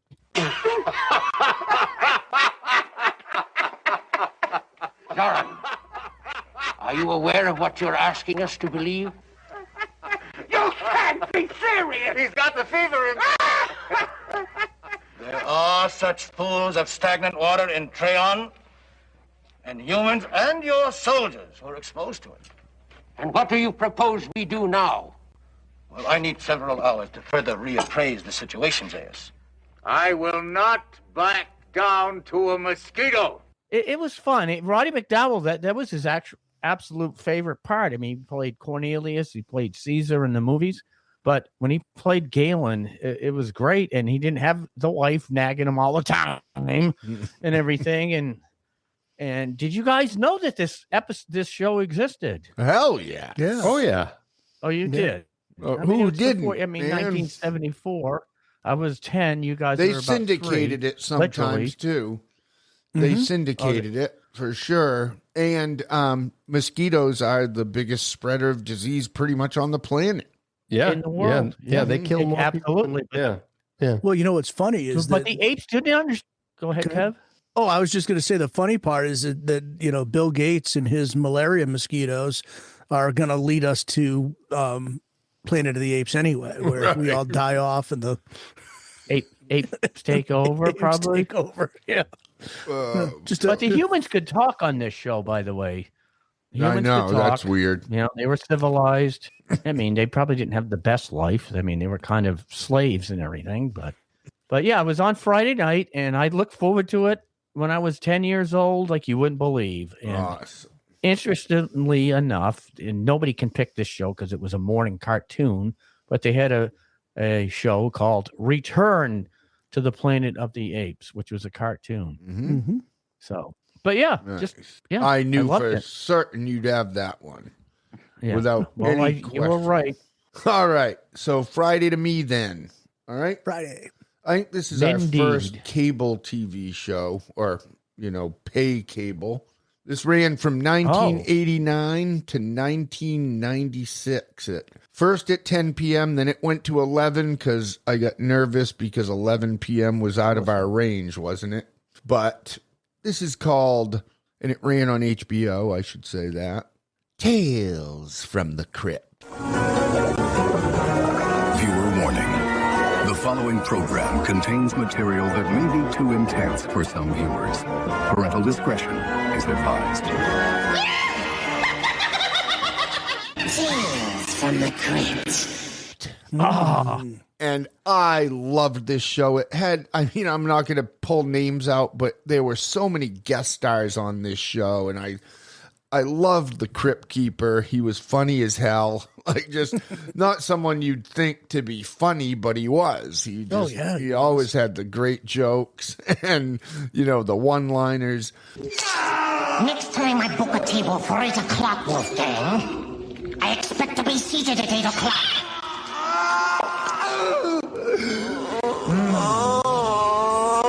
A good wine. Not a great wine, but locally grown, that's for sure. Pleasant enough bouquet. Almost reminds me of a good scream sherry. I hope you brought your appetites, kiddies, because tonight's tasteless tidbit is something I'm sure you'll savor. It's a real Epigorean delight about a nice young couple who find the restaurant business a little hard to swallow. I call this adventure in fine dining What's Cooking? I did want to bring one episode up, and I wish I wrote the actors' names down. One of the guys was the idiot from Roxanne, Chris, the firefighter. But this episode is called The Switch. And it was this old dude that was like a multimillionaire with this hot young girl. And this young guy who was, I don't know if he was like his gardener or something. I'd have to go back and rewatch it. But David and I used to talk about this all the time, Mark, our dear late, beautiful brother David. Because I'd always go and he would repeat it. What is it now, Linda? What's wrong? It's your legs. They're so scrawny and old. Look at the sagging skin and the veins. Oh, for God's sakes, Linda, what more do you want? Won't you ever be satisfied? I know what I want, Carlton, and you just don't have it. What more can you ask? This old That's dude. Where that was from? Mm-hmm. Okay. This old dude loved this young girl. She was hotter than Hades. And this young guy who was, like I said, gardener, something like that. Don't quote me on that for sure. But the old guy started paying this surgeon to change body parts with the young guy.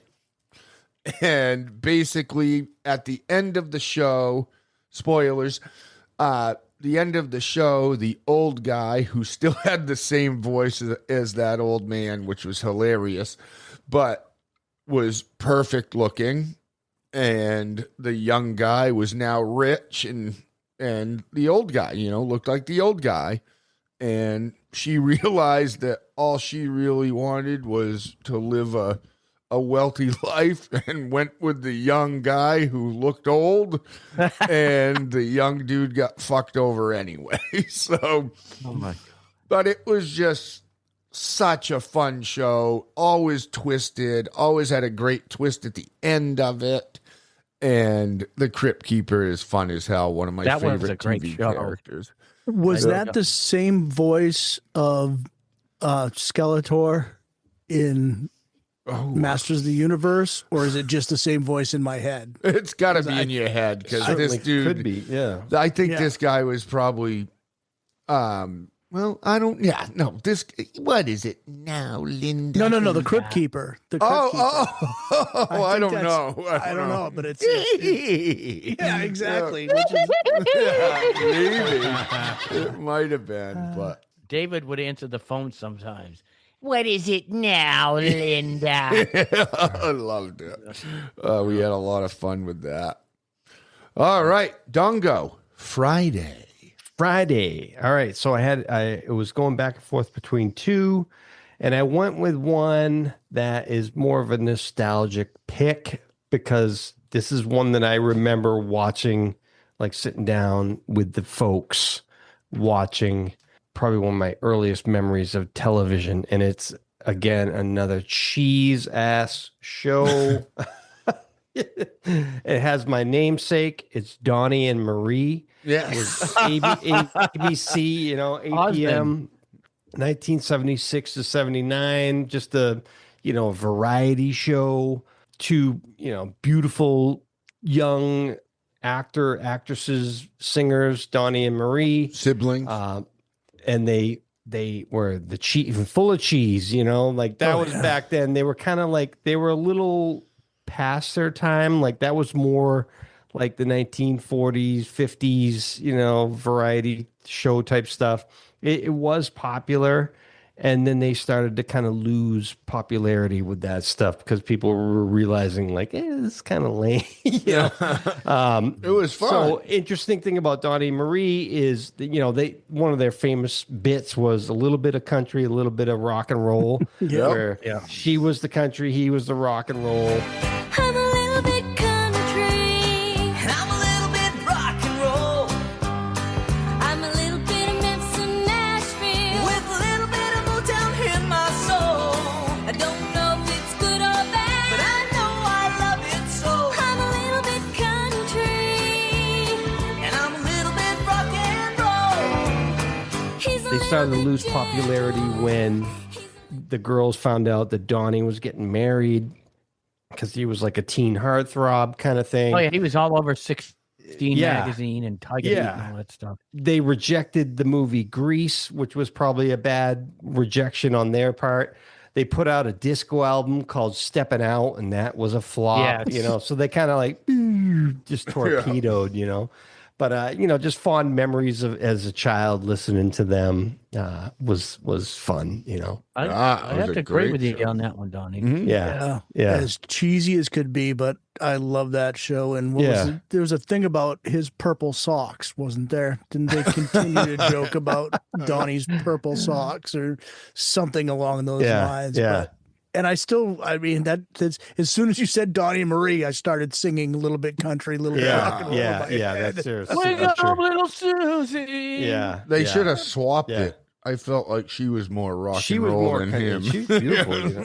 Yeah. So I'm guessing they were probably shying away from a young lady saying she was a little bit rock and roll. Right. Again, they were trying to be too classic, where they should have been pushing the boundaries and being like, "Hey, this is a modern girl. Let her spread her wings a little bit." Yeah. Yep.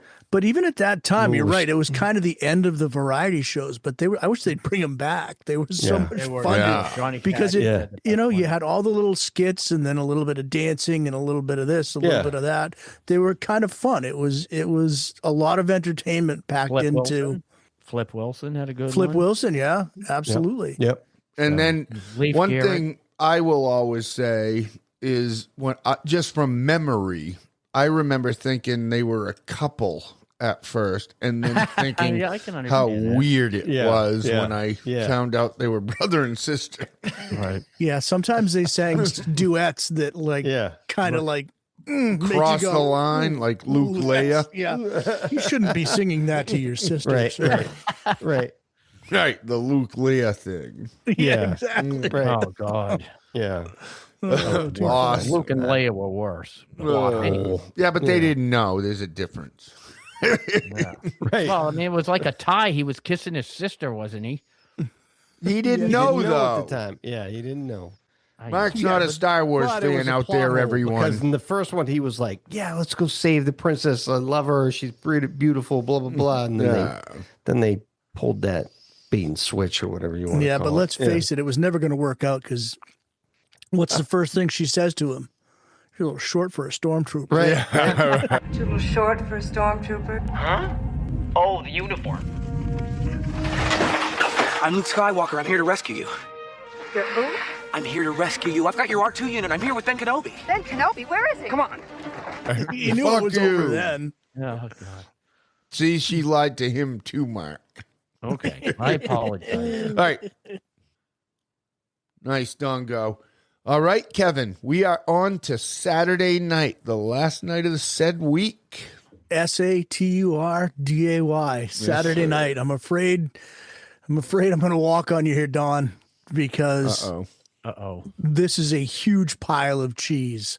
This is a mountain of cheese. If you steal my pick, I'm going to be mad. This is the cheesiest of the cheese that can possibly be, and I don't know because there's lots of options on this night, but I could not pick this because it was iconic for that era. The Love Boat. Oh, okay. Oh, thank God. That was on I'm my like- list. It was on my I'm list. looking at you. I'm like, oh, crap. It was on my list, and it's probably number 2 on my list. Exciting and new. Come aboard. We're expecting you. And love, life's sweetest reward. Let it flow. It floats back to you.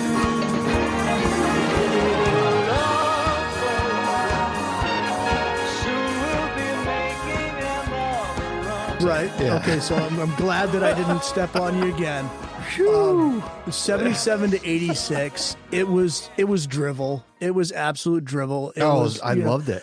Guest stars every week, and that was the most fun part. Was watching the faces pop up in the little circle thingy there, square. What do you call it? The Jesus. Where the deaf I know girl what you're did talking sign language. No, but it was the There what do you was call one it? The lifeline, the circle like that you. the what do they call it? Oh, the little life ring life or- jackets, or the little circle Yeah. life There's a jackets. name for it, I think, Donut. is Yeah. what Like Kevin is donut. looking for. Yeah, well, whatever. Was the faces coming up, and you'd get to see who the Right, stars were right. that week. And of course, I probably would have done better with Vicky, but I certainly had a crush on Julie as the cruise Yeah. director. A little bit of Vicky too, because I knew she was more age appropriate. Gopher, who ended up in Congress, which shows a lot about our government. Really? That you can play Gopher on television and then be a congressman. I did not know that. I always thought that it was weird that Doc was a ladies' man because Bernie Kopell did not really look like a ladies' man. I thought they were kind of pushing it on that one. But of course, all my years behind the bar, some of them spent being nicknamed Isaac. Ted Lang. Isaac. I mean, he was it for me on that. He was He an was the awesome man. character. He was, yeah. and the thing was, they'd be on the promenade deck, and who was behind the bar? Isaac. Yeah. 2 minutes later, they're in Pirates Cove. Who's making the drinks? Isaac. That's all right, but I detect a distinct southeastern influence in that particular rendition. Back home in Oakland, we have our own refinements. Young man, I hear more jawbone than I do ham bone. Is that so? Yeah. Well then, stand back.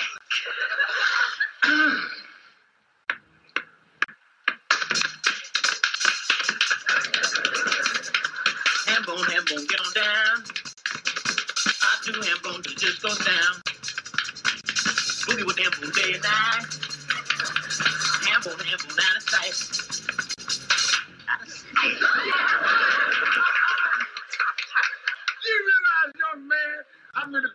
sewed together.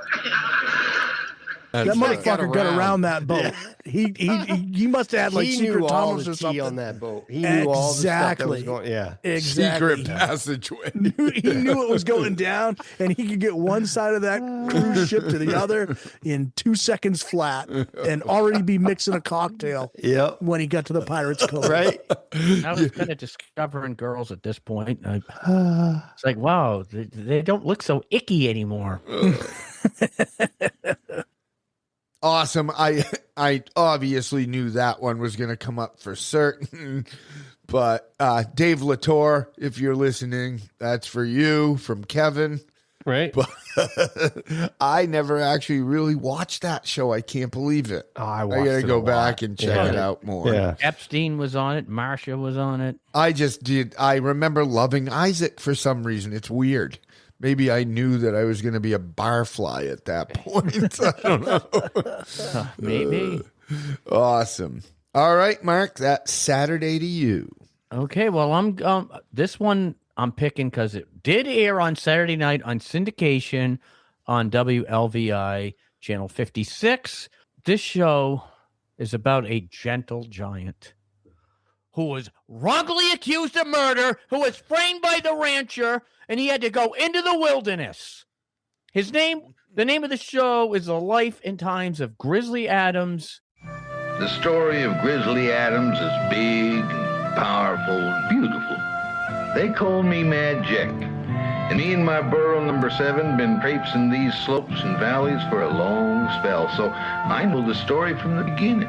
My friend Adams was accused of a crime he didn't commit, so he escaped into the mountains, leaving behind the only life that he ever knew.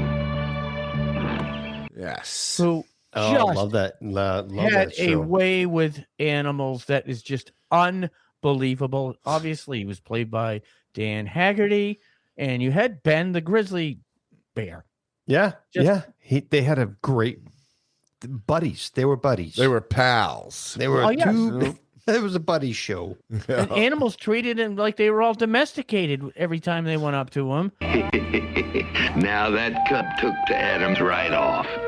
And that was when he discovered he had a special kind of way with animals. They just come right up to him like he was a natural part of the wilderness. But that bear cub, he was extra special. As he growed, he became the best friend Adams ever had, and together they became a legend. Then you had Mad Jack, who made the tastiest flapjacks out there. I love Mad Jack. Great character. Yeah, played Very by reminiscent of the the French character in Little House. Yes. Yeah. Yeah. Then you had the Native American played by Don Shanks. His name was Nakoma. It's funny because he would speak in his native tongue, yet Grizzly Adams always understood everything he said and just repeated it in English. And once in a while, Nakoma would speak in English. It was just a warm and fuzzy show that always made me feel really good when I watched it. Yeah, it was a great awesome show. Birds would land on his shoulder, and and little critters, raccoons. He was whatever, living the life that we wish we all could lead. Just one with nature, out in Well, with one small problem, Donnie, he No had girls. bounty hunters after him. Yeah, he had He no never girls, went yeah. to trial. He was accused of it, and he said, "You know what? I'm getting framed. I'm getting railroaded. I'm out. I'm out. I'm out." Yeah. And this was Fugitive. based on, And they actually had a movie that we all went down for 75 cents down at the Jackson Jr. Cinemas in Littleton, New Hampshire, and it was based off that, and it ran from 77 to 78. It only ran for 2 seasons, but then they had it on syndication a lot. So, I mean, I loved it. It just made me feel good to watch it. Made me feel good about human nature, believe it or not. Or at least in this- Couldn't happen today. He wouldn't live that long on the lam with all the flock cameras. Right? Yeah, Oh, he'd get shit. picked up. Also, the drones Mad- would get him. Mad Jack, what was his other big role? Do you remember? He was, was it? Damn it! Uncle Jesse. Oh, yes. Uncle Jesse on the Yep. Dukes. Yep. Oh, the Dukes. Oh, yes, the Yeah. Dukes of Hazzard. Yeah, Yes, Denver I did Pile. see that today. Yeah. I did see that. Yeah, he'd had a lot of roles out there, you know. Yeah. He's a good character actor for sure. But you always felt better about life when you finished this TV show. Absolutely. What a great show, Mark. That's an incredible That was a pick. great one. I I'm so love that glad show. you took Yeah. that one. Yeah, I'm very happy I did too. All right. Saturday to me. Kevin, thank you for taking your Sunday night pick, because my Saturday night pick I was questioning, but I'm going with it. This ran it ran a few different times, and they came out with it over and over, but the original was 1961 to 1978, and I'm going to lead into something I find quite funny here. But that would be the NBC Saturday Night at the Movies. Mm-hmm. Okay, 9 to 11. That was and obviously, I mean, they had several movies on this, and like Kevin said on his Disney night, just to be able to sit and watch a movie at home. Most of these movies were made for TV, but they did show some random movies. Titanic, the original. What's the other one? The Day the Earth Stood Still was on there. The original one, yeah. You know, but we all know why I'm taking this, and that would be in 1978. Oh no! Kiss meets the Phantom of the Park. Got to tie it to Kiss.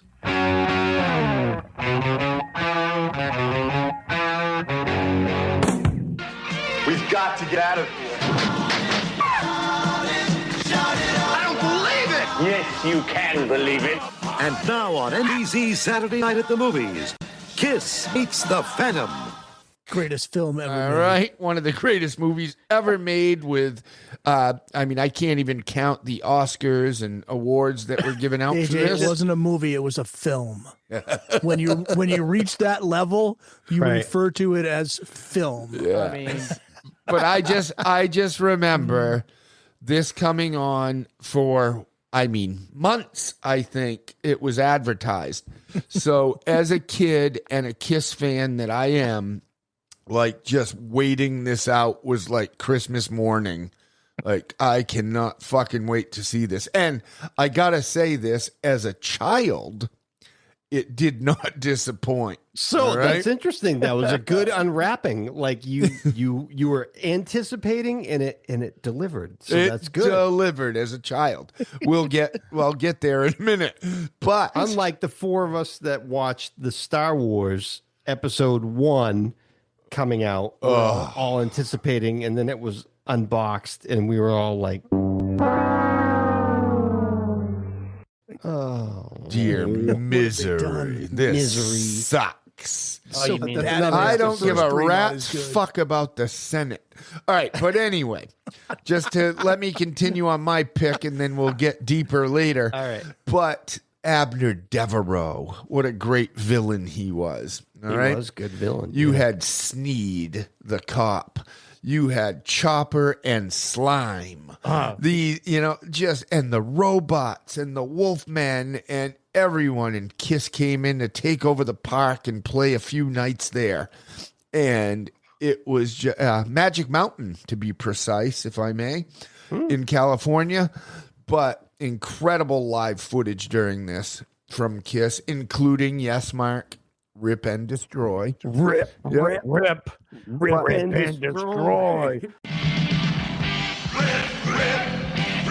destroy. You know the hour's getting late. Get off the stage. What are you guys doing?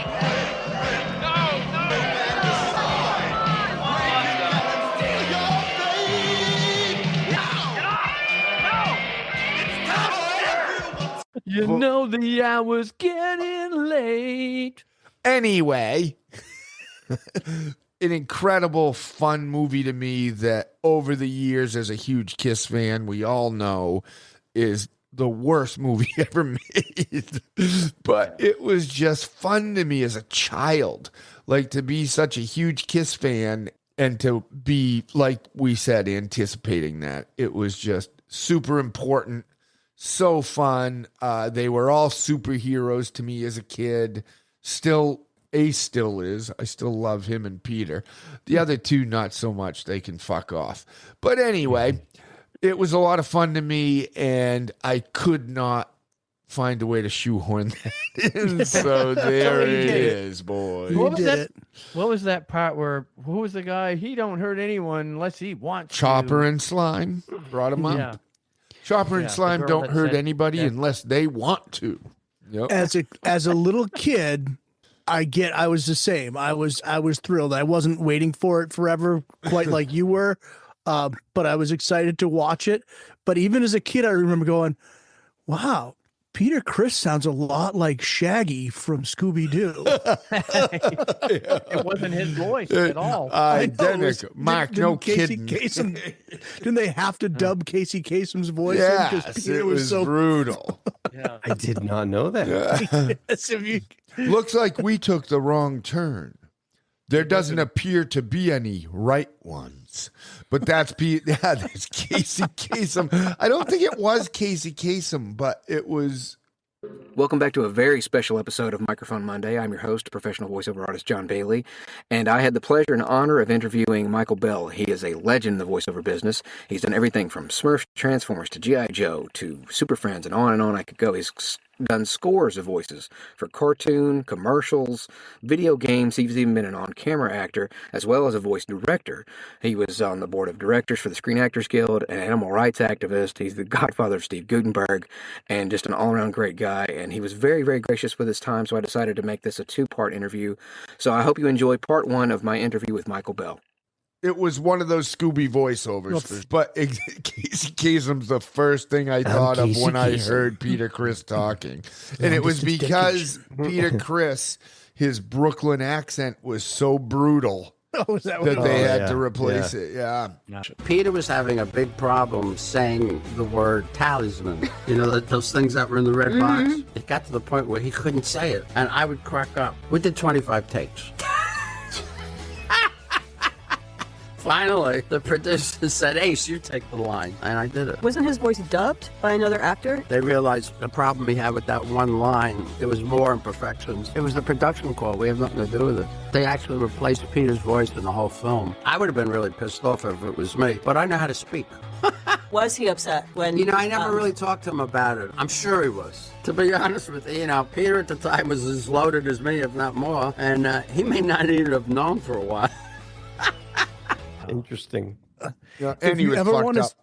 if you ever want to see a musical movie that is on par with that, it came out in '74, was Paul Williams in The Phantom of the Paradise, and it is equally as like, what the fuck are they doing? Unwatchable. Almost. What did they call it, Mark? They said A Hard Day's Night meets what? It was, what's the other Hard big? Day's Night. Oh God, meets Sergeant dumpster? Pepper's, I think. No, it was Like West Side Story or something. I can't remember. It was like Star Wars. I think it was A Hard Day's Night meets Star Wars. Oh yeah, And it certainly was not. I remember the hype. It was like summertime. It was like July, August, release time. Yeah. I mean, the concert footage was Rip and great. Destroy concert footage was amazing. Incredible. But Black Ace. Ace's stunt double was a black guy in the Ace makeup. And it was so obvious it's fucking comical. Like you could not find someone who looked less like Ace than that. But just to wrap my pick up, this is where I was going, because I told you guys this series or movie series ran from 1961 to 1978, this Saturday night movie series. I find it very comical that Kiss Meets the Phantom of the Park came out in 1978. So was this movie its demise? That's all I want to know. Was it the last movie they ever did because they're like, oh, you just ruined everything? We ruined the franchise. But I'll leave it at that. And Dongo, Saturday night to you to wrap it up. Woo! All right. After that, it was so I was very worried that Kev was going to go here when he was saying cheese. And I was actually worried that you were going to go there. And Mark, when you were saying, Mark was saying syndication and you were saying things. So mine, this was direct to syndication. So that means it didn't go, to the big networks. It went out to, the little lower ones. And I saw it on WSBK TV channel 38, as Dana Hersey would say. Yeah. And it was on 7 p.m. on Saturday, and it was Solid Gold.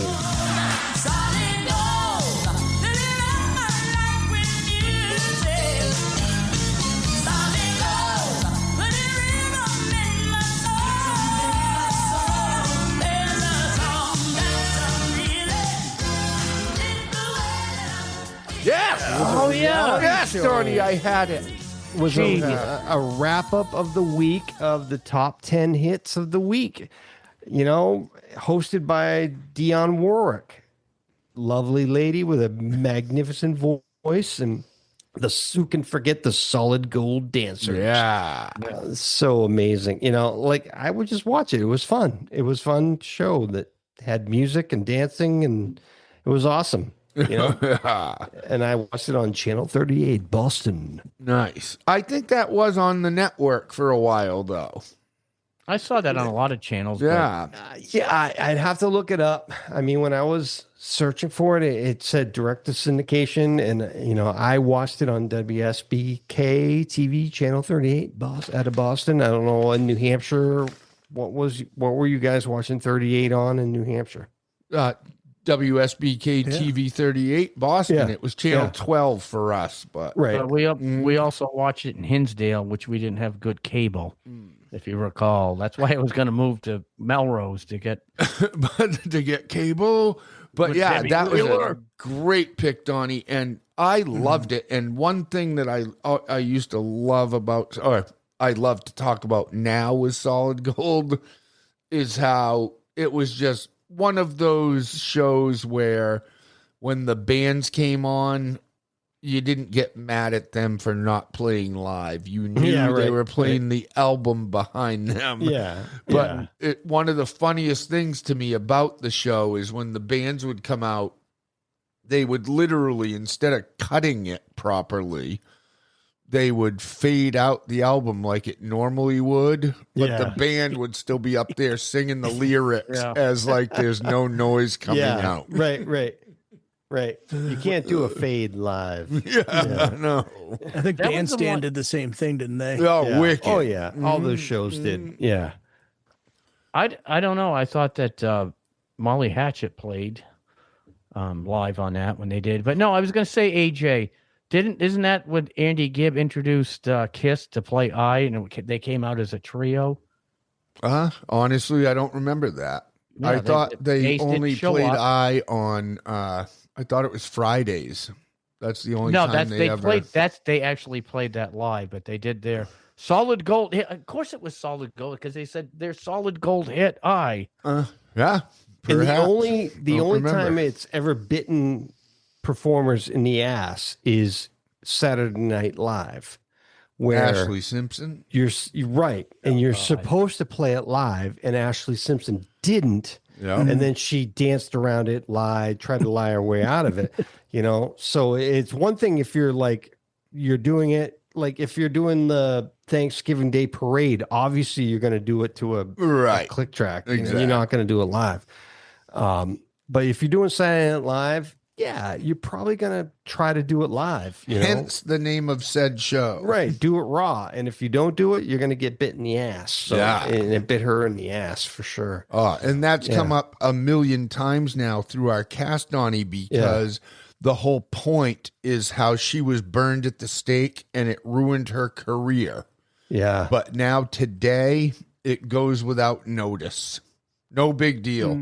Right. So what if the singer Dua Lipa dropped her microphone fucking 20 minutes and the crowd found it on the floor and handed it back to her, and when she held it up in the air, they applauded her? we've talked about this over and over, and it's infuriating. And I'm so happy you posted that, by the way, Kevin. I still like the rapper that was great. What you put on I there. still like the rapper that fell off the stage, and as he fell, it was still in auto tune. Yeah, that's what I mean. Was it even worth going to concerts these days? That was the nicest fall I've ever doing seen. It live shows like the big, like Taylor Swift and all them, it's like it's all fake. Everyone, what are you there? What are you paying for? Are you there to just see a music video? You're there to listen to a fucking laptop, Donnie. Yeah. Watching people bag groceries and then clapping when they're done. Exactly. Like Marvin said. Right. I did post that, I believe. On Right. the You did. That's what I was just saying, Kev. Yeah. I'm so happy you posted that. Yeah. But that's why I see shows at the Colonial Theater in Laconia, or the Capitol Center for Performing Arts in Concord, or the State Theater in Portland, Maine. You got to look for those smaller venues, because those are the artists that are playing music. I see people, and again, it's where my passion is nowadays, but I just love to see people that play music and not mouth to a recorder. I saw, what did we see at Capitol Center? We saw Grand Funk Railroad. Okay. I mean, those guys, John Brewer is like 100,000 years old and he's still banging the drums. He's amazing. Yep. And it was live. It was a real show. It wasn't synced up with anything. It wasn't, like you say, a video production with somebody miming on stage. It was real performances. So they're out there. They're just not the people that have recording contracts. Yeah. I'd rather see you fucking live and sound like shit than see you fake it and sound good. And it's happening on that level too, unfortunately, Kev, with a lot of these bands now. The fucking clubs, and it's disgusting. All right, let's get off that rant, because we've been there before. That's a repeat. Right. That is a repeat for certain. Awesome. Great pick, Dongo. Well, boys, that was so much fun. I mean, hell, how many fucking shows can we do of this? I mean, I don't know about you guys, but I can do at least 10 more, 20, 30. Like, I had, like I said, 100 shows written down for every night. And I went through 30 years, so that's 210, well, whatever it was. Almost. I literally went through 1971 to 1999, Sunday night, Monday night, Tuesday night, Wednesday night, Thursday, Friday, Saturday, Sunday.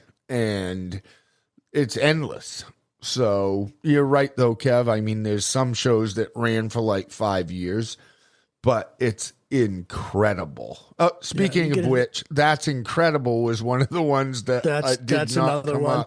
And Donnie just mentioned Solid Gold. That made me think of who was the guy that taught Travolta how to dance? And Mark White. Mark White.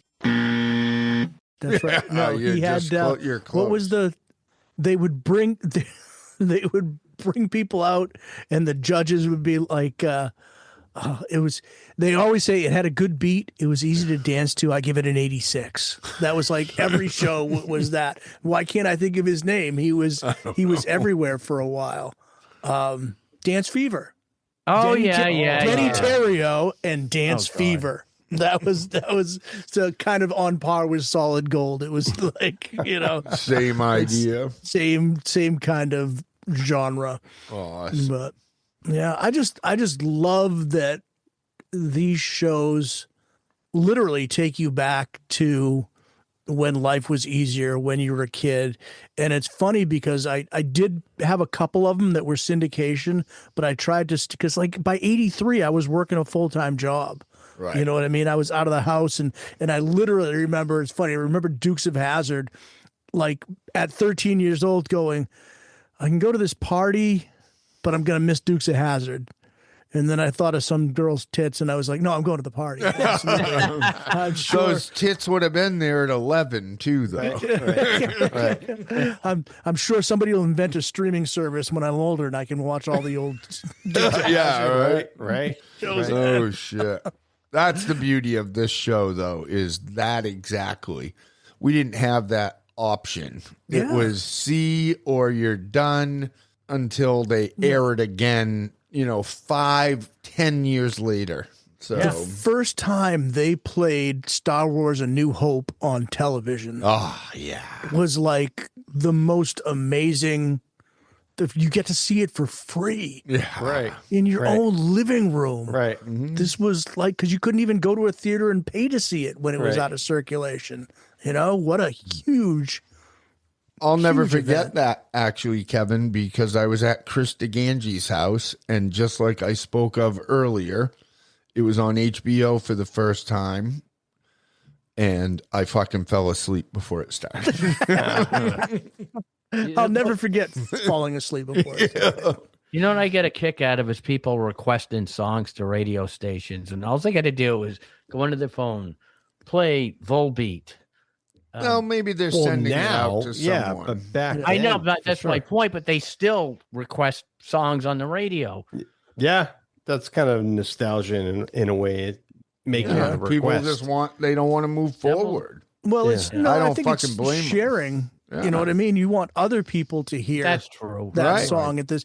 And again, we've talked about this quite a bit, is that we've lost that, the water cooler talk the next day. Of us driving to school hearing the same shit. Right, exactly. There was that feeling of community. You pulled up to a stoplight and the car next to you was listening to the same radio station. And you're virtually you're impossible pulling that today. off. There's no way that somebody is streaming the same song at the same time that you are. The No odds way are in just hell. astronomical. Yeah. So there's that shared experience that is gone. I get it. Right. Everything It's gone, is just yeah. right Yeah, at in some your ways, fingertip now. if someone's doing a request now, it's almost just to get their name dropped. Yeah, Right. Oh God, yeah. And in They this want area, that little shot of Yeah. dopamine or whatever it is. Yeah. And in the area, only a few stations were listenable. You know what I mean? So everyone heard it. Awesome, boys. Well, that was so fun. I mean, that we're gonna be able to do this so many times. Great show, great lineup. Kevin, thank you so much for coming up with this one. I thought it was awesome. All right. Cool. Yes. Brother Mark, I thank you. And how? You're welcome. Yeah. Icehole Dongo. Eat. Thanks, Yes. man. And everyone out there, thank you so much for listening. Hope you enjoyed it as much as we did. So much fun, and we can't appreciate it more. So thank you. And we are out. A dying message. Maybe there's a world where we don't have to run, and maybe there's a time we'll call our own, living free in harmony and majesty. Take me home, take me home. There's a world where we don't have to run, and maybe there's a time we'll call our own, living free in harmony and majesty. Take me home, take me home. Maybe there's a world where we don't have to run. Maybe there's a time we'll call our own, living free in harmony and majesty. Take me